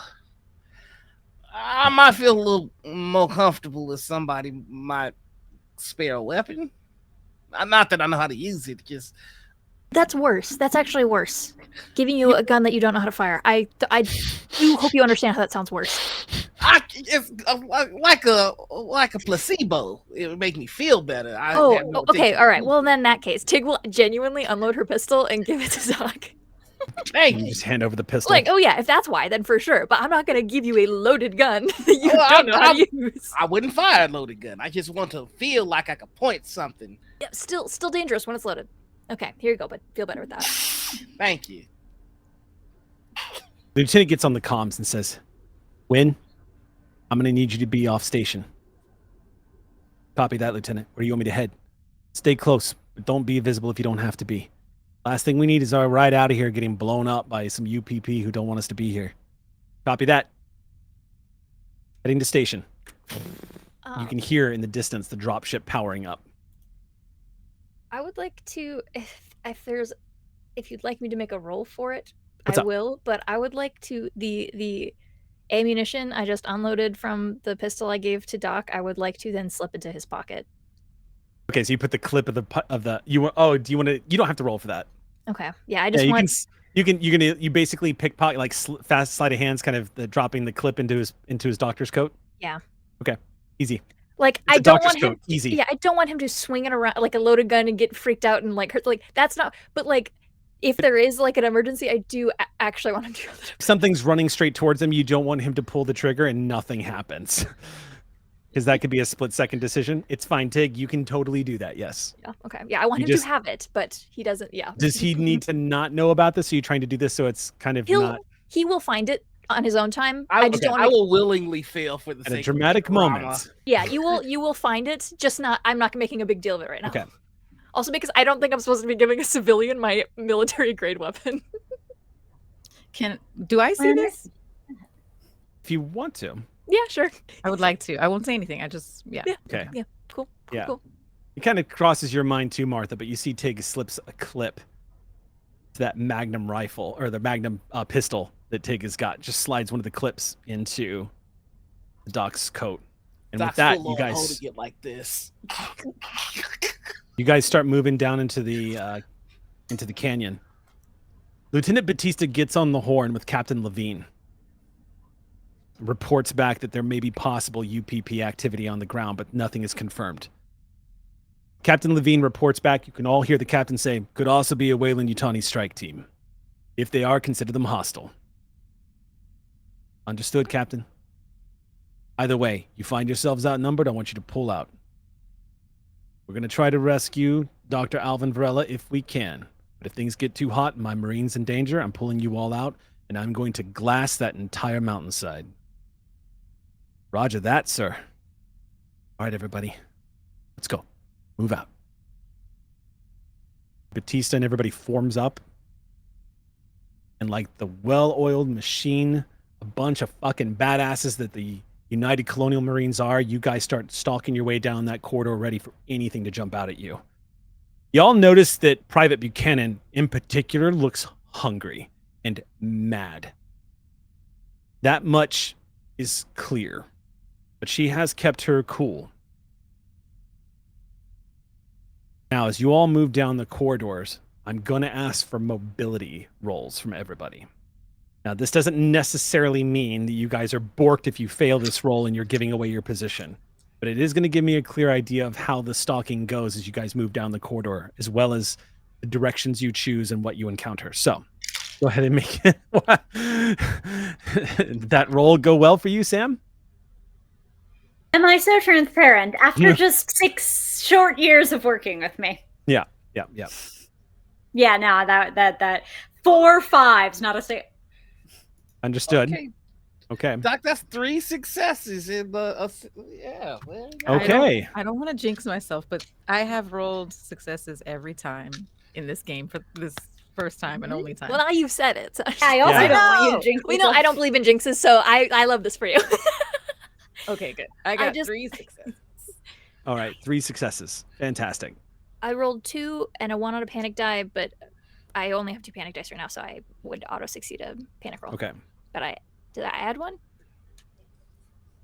Did you I rolled a 1 on a panic die. You rolled but a 1 on a panic die? You automatically add a add point one. of stress if you Sweet. roll a 1 on the panic die. Phenomenal. Okay, cool. Just But if you roll a 1 on the panic die, it means you automatically roll on the stress table. But you are going to auto succeed. Is that correct? Succeed. Yeah, Okay, cool. Yeah. So I have rolled. It's just Tig, you've been keeping it together. Mhm. But this has been a lot. You guys move through here. Got 2 successes otherwise. Rounding one of the corridors, you start losing sight of the entryway in which you came in. And now the place is illuminated by what looks like hall lights that have been fastened into the walls themselves, just above some of the pictures that you see depicted on the sides. The ground starts becoming less and less rocky and more, well, for the best way to describe it for all of you, Giegerish. You're familiar with the works of H.R. Giger. It feels like you're walking on metal suddenly. And as you begin to stride into this room, there are weird ribboned, almost like intestine-looking like tubes that are lining the hallway at the base and then above.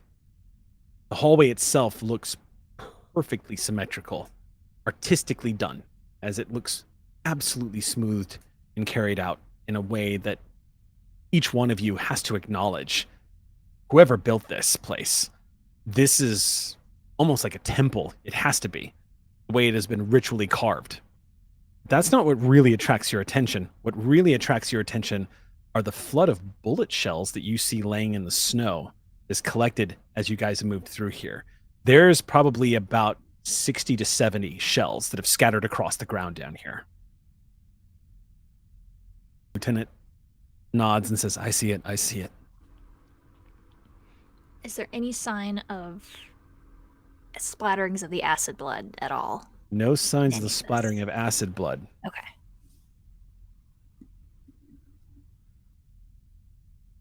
Lieutenant continues to move forward. She squats down and picks up one of the shells. Looks at it, and I'm going to have her roll.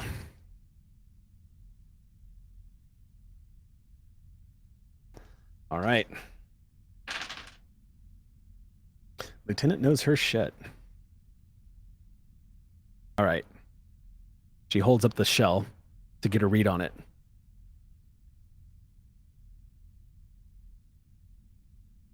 You hear her sigh. She confirms it. This is from an AK-47.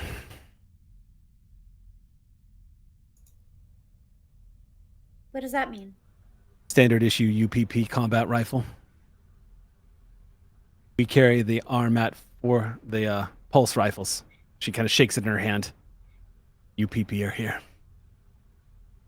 Captain, this is Fire Team 2. We have confirmation UPP presence.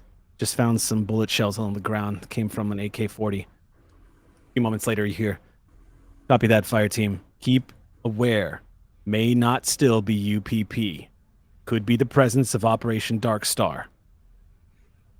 You see We her. did. Fuck, that's right.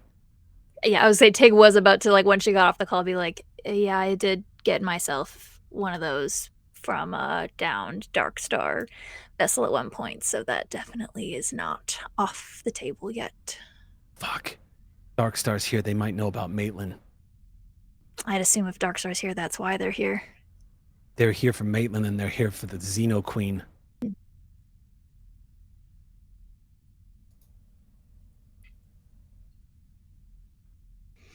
Did they win?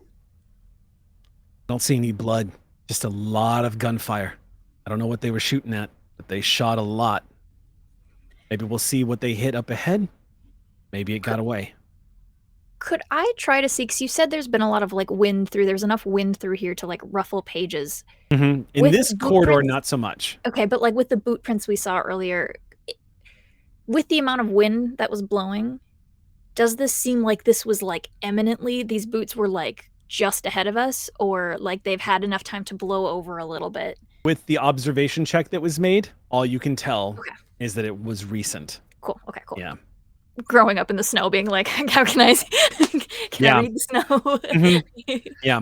I just got one quick. Is there from the data that I collected in the med bay with the individuals that were transformed by the serum, would I see any sign that might have been what they were shooting at? There's no way to tell. Okay. The only way you could thought so. Yeah, if you get to the end of this corridor where it starts to bend around, it's likely whatever they were shooting. If they were shooting from this location, it's likely whatever it was probably around the bend or on the way to. You might be able to find evidence. If you want to make an observation check, you can. Okay. Well, in that case, I think Doc is just going to chime up and go, there might be a third option, and then he's going to share what he found. All right, and show one of the vials. Okay, if you share what you found, that means that right now, Tig, for the very first time, is how hearing much this. of that do you share? Yeah, Tig is going to I am not sharing the Gemma part. Okay, thank you. I just had to know. Yeah, I was going to say, you were about to drop an emotional nuclear bomb on Tig. That was just had to confirm. Yeah. Okay. It's just like there's a third option of what we might face. Okay. All right, we'll keep an eye out for that. Holy shit. The tangled webs they weave. Christ. As you continue making your way down the corridor, you begin to see signs of what looks like blood. At first, it appears as dark liquid that is just spattered onto the floor, almost like somebody spilled oil in here. But in a closer inspection, the lieutenant reaches down and with her gloved hand, she touches it and looks up, and sure enough, it's crimson red on the tips of her fingers, and she shows everybody and says, they were shooting at somebody, or somebody got wounded. The latter, probably. If it were Xeno, it was Sizzle, and if it were Maitland, Would be different, yeah. Synthetic blood looks different. All right. I mean, there were theoretically humans living here at one point. Be station staff. Yeah. Could be the UPB came down here and just shot the place up. Could have been a raid. They're still here. The blood is still like liquid. Mhm. So it's pretty fresh. It looks like the edges have crystallized a little bit. Okay. And it is cold too, so. What's curious though is as she moves, she touches the blood. The color of the blood would indicate it's been here for a long, long time. It should have dried, but on the surface of this metal, for some reason, it doesn't look like it has. It hasn't crystallized, and it hasn't turned any other kind of. It hasn't changed in any kind of edible liquid state. It looks almost blackish.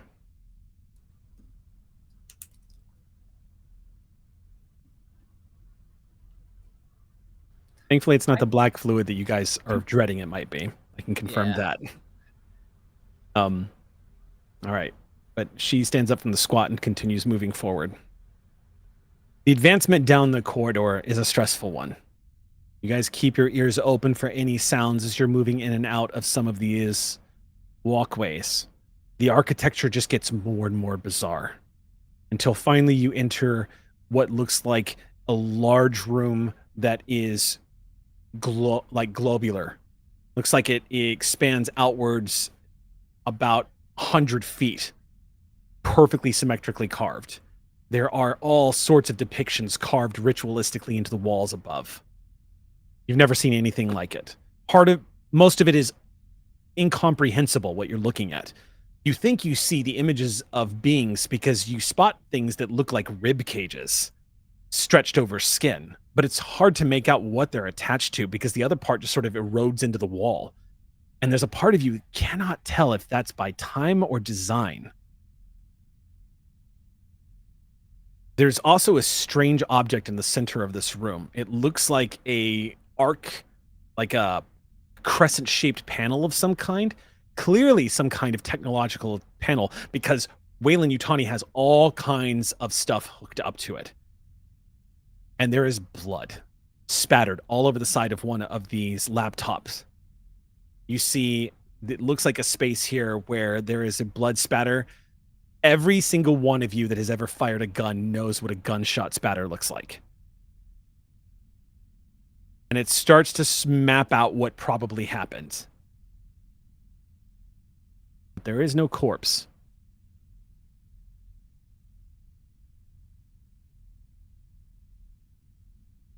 Lieutenant makes sure to get close enough to record that.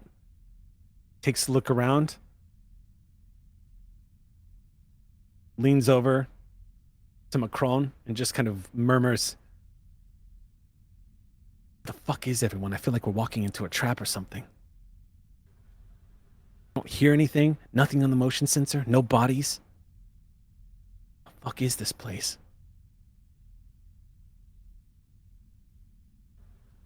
Any ideas? She looks at the rest of the fire team. Much like you, Isaac, the fire team looks around like, the hell, we no ideas. As everyone kind of shrugs it off. The tech attached to the console, does any of it still look usable? Move over to it. It doesn't have any power, but interestingly enough, it looks like the portable laptop and the stand, the mobile stand, like the ones you saw in the front, the entry area, looks like it has been jury-rigged. You can see that Weyland-Yutani apparently has come up with some way to interface. Unfortunately, the laptop has 3 very large bullet holes in the screen and is not functioning. Oh, but if it's a laptop that's being connected to, those might be some cables that my friend Martha can interface with. So she's kind of going to be like, "Hey, Martha, you can maybe look at this better than I can." And I'll kind of point out what I see and like ask about the cables if any of those look useful to her. Yeah, I walk over.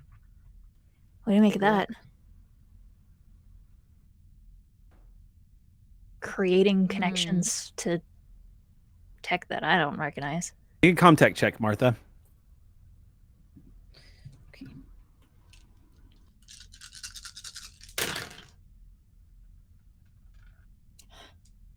One so far. Oh my god, 3. 3 successes. It's these dice. These 2 dice have been so Very good to you. So good to me. Real quick, Okay. was it one of your stunts on contact, like a +1 going forward? It's on medical. Yeah, not on this never system. mind. Yeah. Mm-hmm. Now you might build that might be a stunt for this one. +1 on related rolls. You don't need to overcome again. Half the usual time. New unexpected information. Hide your tracks. You show off. You get Yeah. 2 stunts. Okay. Yep. I definitely want a +1 for I mean, I guess it depends on what I find out here. What it'll be on exactly, because there's the Weyland-Yutani hookup, and then there's whatever the original thing is in the center of the room. You wanted to get an extra piece of information and what did you want to do? I'm sorry. I was She's just saying deciding. a +1. Yeah. I'm saying I do want a +1. Okay. but From it future seems like- interface. Yeah. Okay. Yeah. And then I would like some well, what do I get from just the regular You have to success? tell me. No, you got to spend your stunt. you can't get Oh, information and then gauge if you want to use the stunt on more information. You have to kind of like tell me what you want Okay. that stunt. Yeah. Then yeah, information. Okay, cool.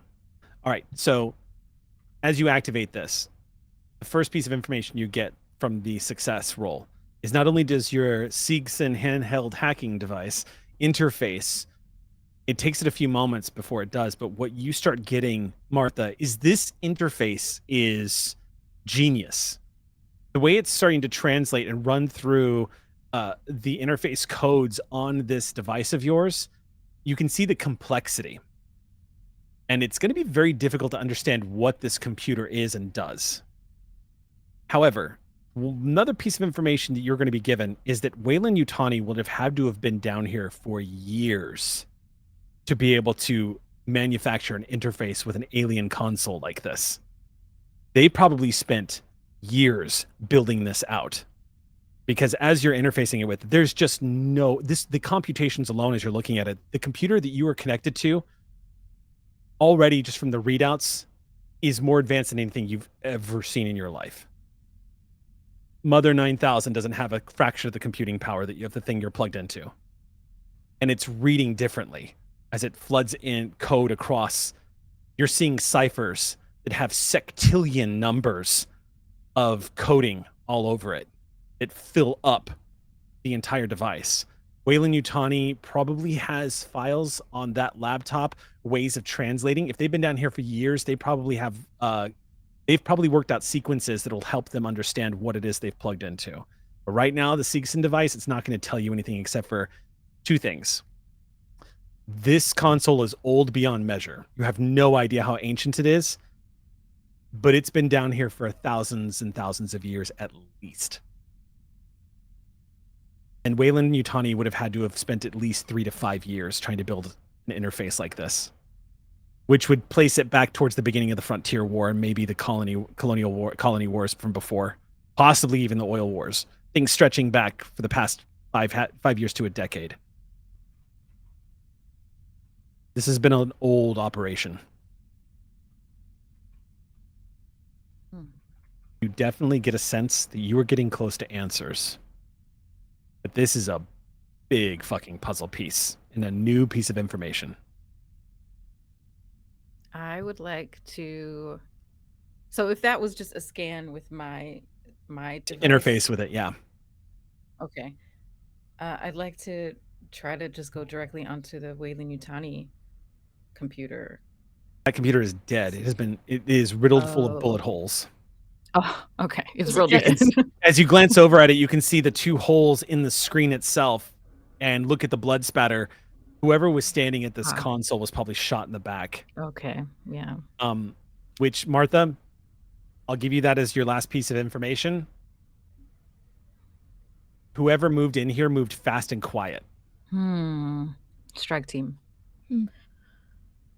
If the person at this console wasn't alerted to gunfire, from the corridor ahead, somebody was able to do it quietly. Mm-hmm. But that was a lot of bullet shells too. There's a lot of questions being asked. Are the bullet holes just in the monitor? That's all you can see. Nothing else looks like it's been damaged in here. Maybe a hard 2 drive? shots. Snag a hard drive? That would require that would be a contact check. Not me to take, but maybe. Yeah, you could split this. You could easily split this laptop and pull the hard drive. I want to do it or try. Okay, I'm not gonna have you roll for it. That's easy. Okay. Martha can do that in her sleep. You So please basically don't. pull out one of your devices and just pry that laptop. It takes you a few seconds to split it open, but you all watch with some gratification as Martha cracks this laptop and pulls it apart. You see the guts of the laptop just spread out as the circuitry is exposed. She just reaches in and does a couple of good yanks, and you see this hard drive just pop free in perfect condition. Hasn't been damaged. Yoink. Slide that. And then everyone hears the gunshot Oh god. echoing down one of the corridors. And then gunfire erupts. You all hear it echoing down. Everyone glances left and right. Marines get into combat position immediately, dropping to one knee and using the console as cover. Looking around with all of the echoes, impossible to tell which direction it's coming from. And it's the motion detector, as you glance down at it, it is able to, how many meters is that able to scan up ahead again? It's actually pretty good, if I remember correctly. Motion tracker can use once per turn. Oh, I've got to roll the power cell on that thing. Yeah, I have a power cell 6. Yep, you're still good on power. Okay. Oh, why is that all I have written down? Is there not more? That's my armor. That's okay, I my... can look it up. Because remember, we're using our old sponsors website here. Yeah. They didn't take that back. We get to have all of it. Is it the 314 or 316? I have written down... I just have written down motion tracker. I might have just been taking notes while you talked instead of actually taking a screenshot of the It thing. is probably going to be the more advanced one because it is a Colonial Marine. So I yeah. think it's going to be the 316. Let's see. It just says Um, long range if it's the 3-1. The drawback to the M3 is the size and weight. Ooh. Oh, it's the smaller one, the weight 0, because that's the one that the Colonial Marines use. So it's Yeah, not it would too be from the bulky. Marine pack. Yeah. Yeah. Okay. 3 fully charged, medium range. Medium. Okay. Nothing is popping up on your Okay. sensors. So whatever it is at long range, and it's very difficult to hear which direction it's coming from. It's hard to ascertain, but it sounds like heavy machine gun fire, like a firefight has erupted.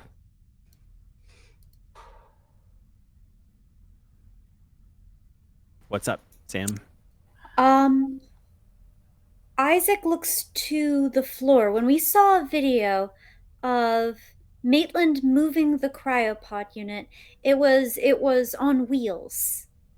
It seems like liquid sort of sticks around, and there probably was snow outside. Could I see any sign of the tracks to know which way the cryopod is, at least? Make me an observation check, and if Oh, but you I'm so want to, good at those, Eric. as a storyteller, I might say this is an excellent time to. If you were trying to ascertain that using this, it might, considering the odds, it might be a good time for a story point. Do it. Take it. Because, as a quick reminder to everybody in this group can push rolls except Sam. Mm-hmm. Mm-hmm. Sam is not allowed as a synthetic to push rolls. Would you like to spend a story point, Sam? Take it. I will succumb to peer pressure. Everyone's like, do it. In which case, First time in my life. Guru Matt, thank you so much for that story point and Help us supporting find Stream this. Punks. Find this pod.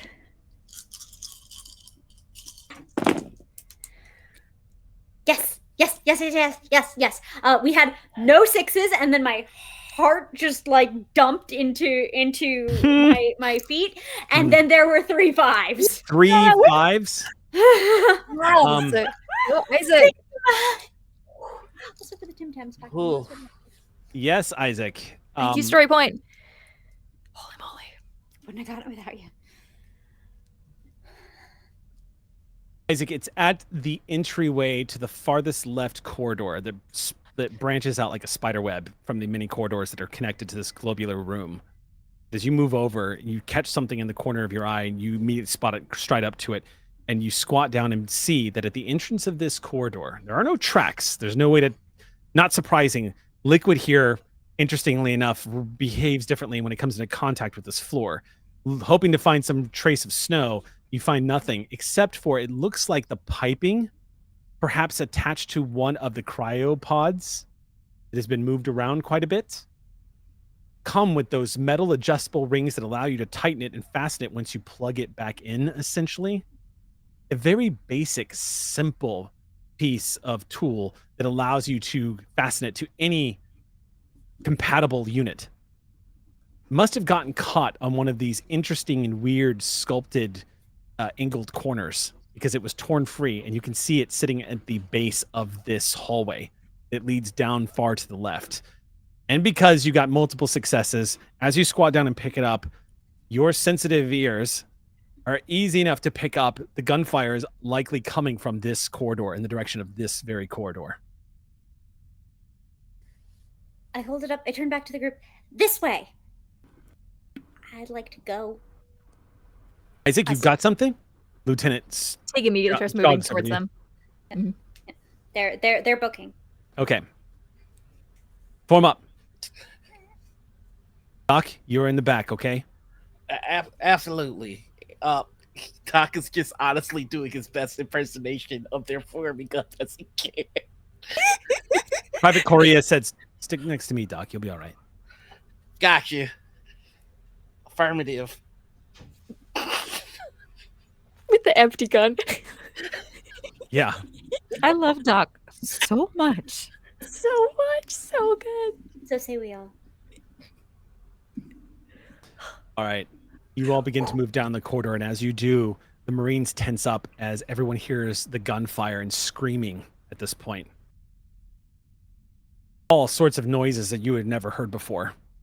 The screaming gets a little bit louder as the gunfire, and as y'all are rounding what seems to be one of these bends, the lieutenant's eyes widen, and suddenly she holds up, stop. Everybody comes to a stop, and she makes the motion, and the Marines drop down to their knees and assume a firing position. Someone's coming. Gunfire gets louder and louder and louder until a few moments later, you see in full run somebody in black fatigues holding what looks like an AK-40 running down the corridor towards y'all. They round the corner. Towards us? Or they're not shooting right now. They're just running around the corner towards y'all directly. They don't react like they've seen all of you, but the lieutenant immediately calls out to them. And you hear her in pretty decent Russian scream at him to drop his gun, Colonial Marines, shouting out to him.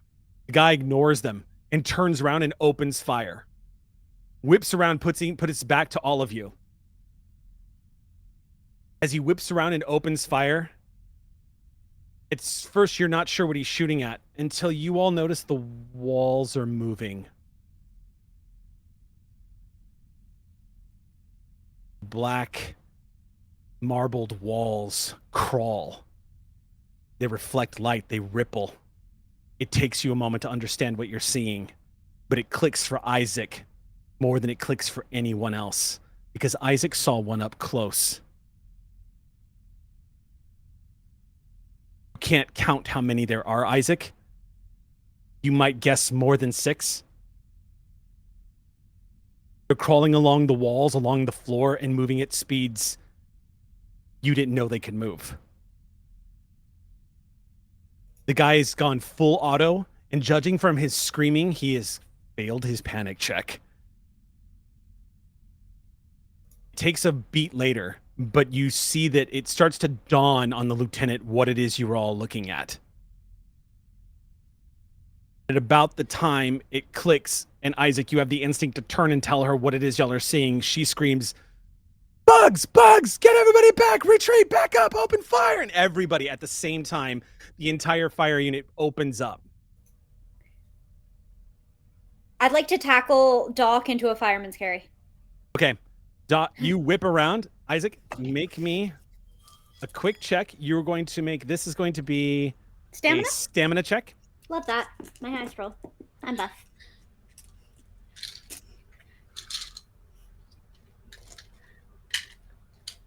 First quick check, Noir. I guess that's technically a hands. I wanted to check with you. You know, absolutely. Listen, Okay. Doc Quick check is- uppies. Doc, I said I wanted Isaac uppies, and I'm getting them. Doc How many is successes? panicking. Yeah, it's like being hit by a football player, Doc, except for instead of getting tackled to the ground, you're lifted up and you're on someone's shoulder, and you were being carried like a child. Isaac lifts you like you don't weigh a thing. The synthetic mechanic lifts you up over onto their shoulder and just runs with you. You could be a throw pillow right now, for all you know. Like, Isaac's strength is stunning you as you are moving quickly. The gunfire is causing ringing in your ears as it echoes down the hallway as the Marines are ordering a full retreat. For those of you who were retreating and opening fire, I'm going to ask for two things. First of all, you see that unfortunately as the Colonial Marines open fire, they go full auto and they do not discriminate at what they're shooting at. The poor individual who was shooting backwards is caught in that in that fire. I was gonna ask.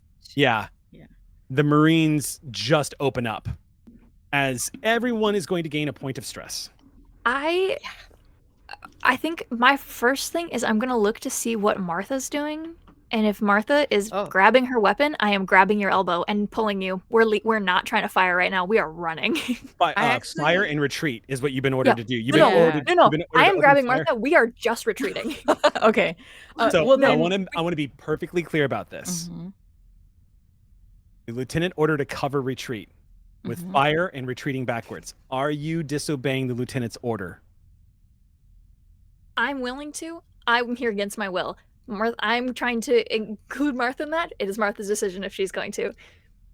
We can't. Shooting these things is not going to do anything. Martha says, hold on. You see her actually turn and point her rifle towards the walls. Okay.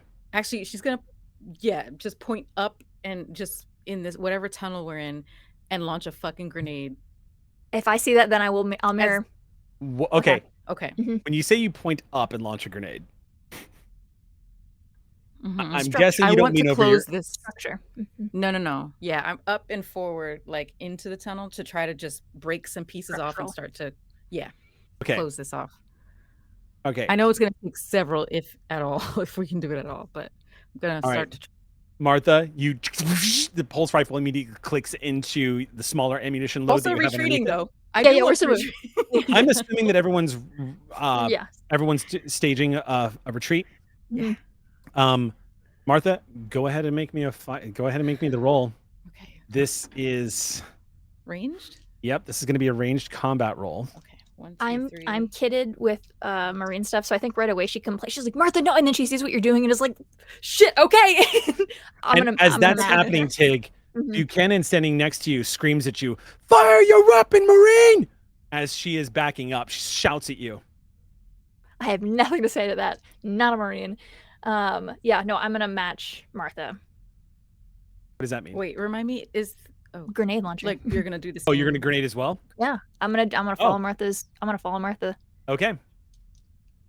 Remind me, Up does come the the big stress guns. die add 1 to our roll, or it's Yes, like you add stress replaces? die to your roll. They're additional dice that add into your pool. So every point of stress that you have, you add that die.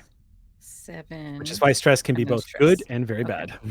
I was gonna ask if I should do a story point. Up to you. I think you should. Yeah. Yeah. Are you? We're good in a with that? room full of Xenos. Yeah. This is I mean, literally don't- the most danger you guys have all ever been in. I will use a story point. Yeah. Okay, I see at least one. I got a 1 on my stress die. Wow, I just got 1 5. Holy crap! Wow. Well, I'm behind you Ooh. doing the same thing, so hopefully. Glad we used that story point. Me. How many 2. successes? I got 1, and I also rolled a 1 on my panic die. You rolled a 1 on Stress panic die. die. You immediately gain 1 Yep. point of stress. Okay. And now you have to roll a d6. Or if you want me to roll it, Okay. but it's a d6, and then you roll a d6 and add your stress to the roll. How many stress points do you have? I have none right now. Oh wait, sorry, I'm confused. How many stress points have you racked up? How many dice I have? Your stress many dice, stress dice? are your stress points as well. Got it. Okay. Then Yeah, yes, so I you have keep 2. track. You have 2 Okay. points, and you just gained a. Is that including the one you just gained? Yes. Okay, cool. So then you roll a d6 and add 2. 4 I'm total. 4 for Oh, the, yep. the total of the roll is 4? 4. Then you keep it together. You do not panic. Okay. Okay, I- so go ahead I'm gonna and be that student real quick. A Mhm. bunch of people have just gone full auto. Doesn't that do? Oh yeah, things add a to point us? of. Yeah, I was wondering too when we saw the things. That's Well, when you true. personally go full auto, isn't it? Well, you gain a point of stress the moment you see the Xenos. Yeah. Oh, okay. I forgot to So add actually, that point. Okay. I One think for the I add one more. Xenomorphs, and then one, Eric, this came up after our game the other time, remember? Yes, weapons listed as fully automatic can be fired in long burst at fully auto fire. This counts as a normal attack, but with a few differences. Your stress level immediately increases by 1 and add a die to the roll to the burst. So if somebody shoots person full, shoot. yeah. So I do have the diagram here. You gain stress if you push a roll. If you use burst or full auto fire, you suffer 1 point of more damage, and so on. It does not give you stress if somebody else goes yeah. full auto. Okay. Personal. It's a Sorry personal, about that. yeah. I had. Yeah. No, No, my it's bad. okay. We messed that up the bad. first time. So yeah, Okay. you don't gain stress for going. Only the person using full auto gains that point of stress. Gotcha. Okay. So yeah, Martha, go ahead and roll that extra stress die then, because you said you needed to roll an extra stress die. Got it. Yep. So roll that extra stress die. You need one more roll. Okay, I'm safe. I got a 2 on that. Okay, cool. So then So- you rolled a 4, so a total of 5, and you still keep it together. It's all good. Yeah. So you're fine. Okay. So how many successes did you get for your attack? 1. 1 success. Okay. Did you add the +1 bonus to your roll because the gun For gives the you rifle? for the rocket launcher or the Yeah. grenade the grenade launcher? Okay, cool. I did, yeah. All right, Would you cool. like me to roll in tandem with if I'm making the same shot? Yes. Okay. Please. I do need everyone to know I'm rolling 15 dice right now. Okay. That's a large number. That's a large number. How many story points are we? No, I'm not going to take them. Martha got them. Martha, wait. did you spend a story point? Martha did, yes. Yeah. You did? All right, 1 sec. Mhm. We are going to thank somebody for giving us story points. Ox Write that Crew. down. Aether Spoon, thank you so much for that story point. Thank you for that success. You're a real one, Ethan Spoon. Okay. Okay. Yeah, I'm just gonna. Should I take it? No, I'm just gonna roll. Okay. Go ahead, make your roll. Holy shit, that's bigger than my dice box. Holy shit. Okay. Okay, that's. That's 3 successes. I rolled a 1 on the panic die, and I rolled a 2 on my panic roll, which is the exact number I needed to succeed. To keep it together. Oh my god. Did you gain your point of stress for rolling on the I one will- on the panic die? I will now. I got one. Or No, wait, no, no, no. that's not even. It's not even. Okay, hold on. Wait. No. When you have to panic, you immediately add a point of stress that you have to add to your Add panic to roll. that. Okay, cool. I did my math wrong anyways. I rolled a 2. I now Uh-huh. have 5 panic dice, So that's but 7. then it's -7, but it's minus -2 because you've got nerves Yeah. of steel. So it's the exact number. So your talent, Oh, nerves of steel, keeps you from losing your shit at the sight of a swarm of Xenos running down the hallway at you. I am. As you and nothing, Martha not fire off 2 grenade rounds from your to Aramat help. pulse rifles. I'm not leaving Martha here to do this on her own. I've got her back 100%. Blast I've been saying 9. that since episode 1. I've got your back. Let's go. If you would all please roll the dice. The damage roll is blast 9, so please roll that. How do I roll that? 9 dice of dice. damage. Holy shit. Okay. Tig is on the brink, I swear. Yeah, how do it's we- quite a bit. Oh. Is it successes like 6s? Or... Yes. Okay, so I have The force one of an and- explosion. Okay, so for every success rolled, the victim suffers 1 point of damage. The roll cannot be pushed. Victims are engaged, blah, blah, blah. Effect radius. So, oh, I see. I'm sorry. Hold up for a second. How many? Okay, sorry. The damage on the gun is +1. Uh-huh. That's added to it. So the amount of damage y'all did is already factored in by how many successes y'all rolled. And then the Oh. blast radius is 9. Okay. Oh, So that is So going to that's be 2 immense. from me. So then you rolled a total of 2 points of damage from the 2 grenade. plus 3. Yeah. Right. 2 I plus, did. because what is the base damage of the gun? Of the grenade. Oh, 2. Well, okay. The pulse rifle is 2. Is that what you mean? Or you mean Yeah, the just pulse the rifle damage? says 2. Pulse rifles 2. Mm-hmm. Pulse rifle's 2, and Mhm. then I rolled 1 success, so 3.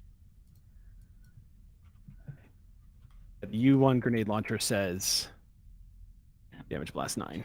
Okay. Did I say 2 successes? I think I've already You scooped up my dice said- again. You said at least 2. For each person within short range Did you say of the 3? blast, when the detonation occurs, roll the number of base dice equal to the blast power. So everybody in range, you guys shot it down the corridor. You scored successes. So it's a blast power of 9. So you are going to roll 9 dice. We Yes. are. Okay. Mhm. I And then already did. you're going to roll again. Okay, so if you already rolled it, then that's going to be your I haven't damage roll rolled. for every success. Oh boy.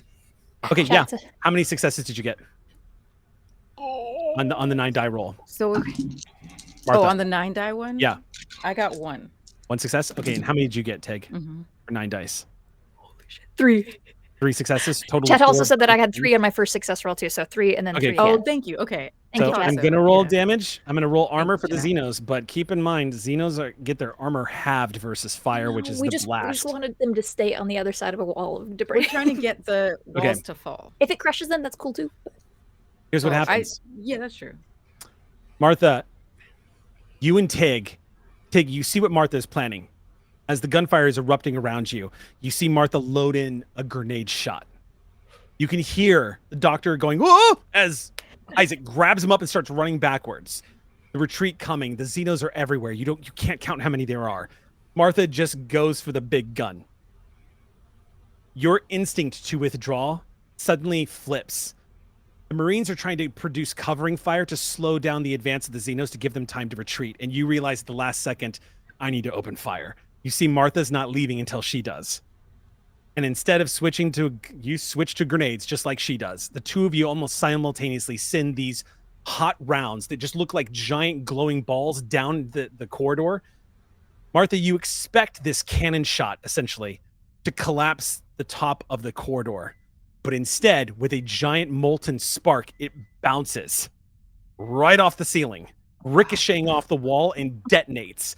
The same time yours does too, Tig. It goes.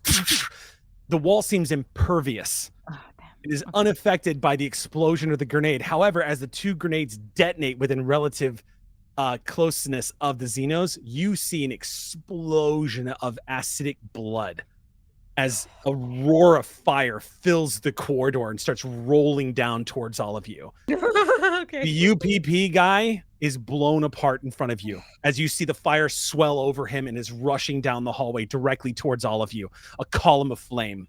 That's where we're going to stop. Oh my goodness.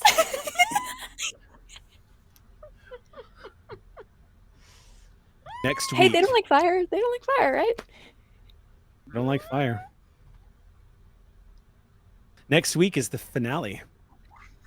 The final episode of season 2, Beacon. We look forward to seeing you then. Do show up and find out what happens to our heroes. Until then, sleep well. How?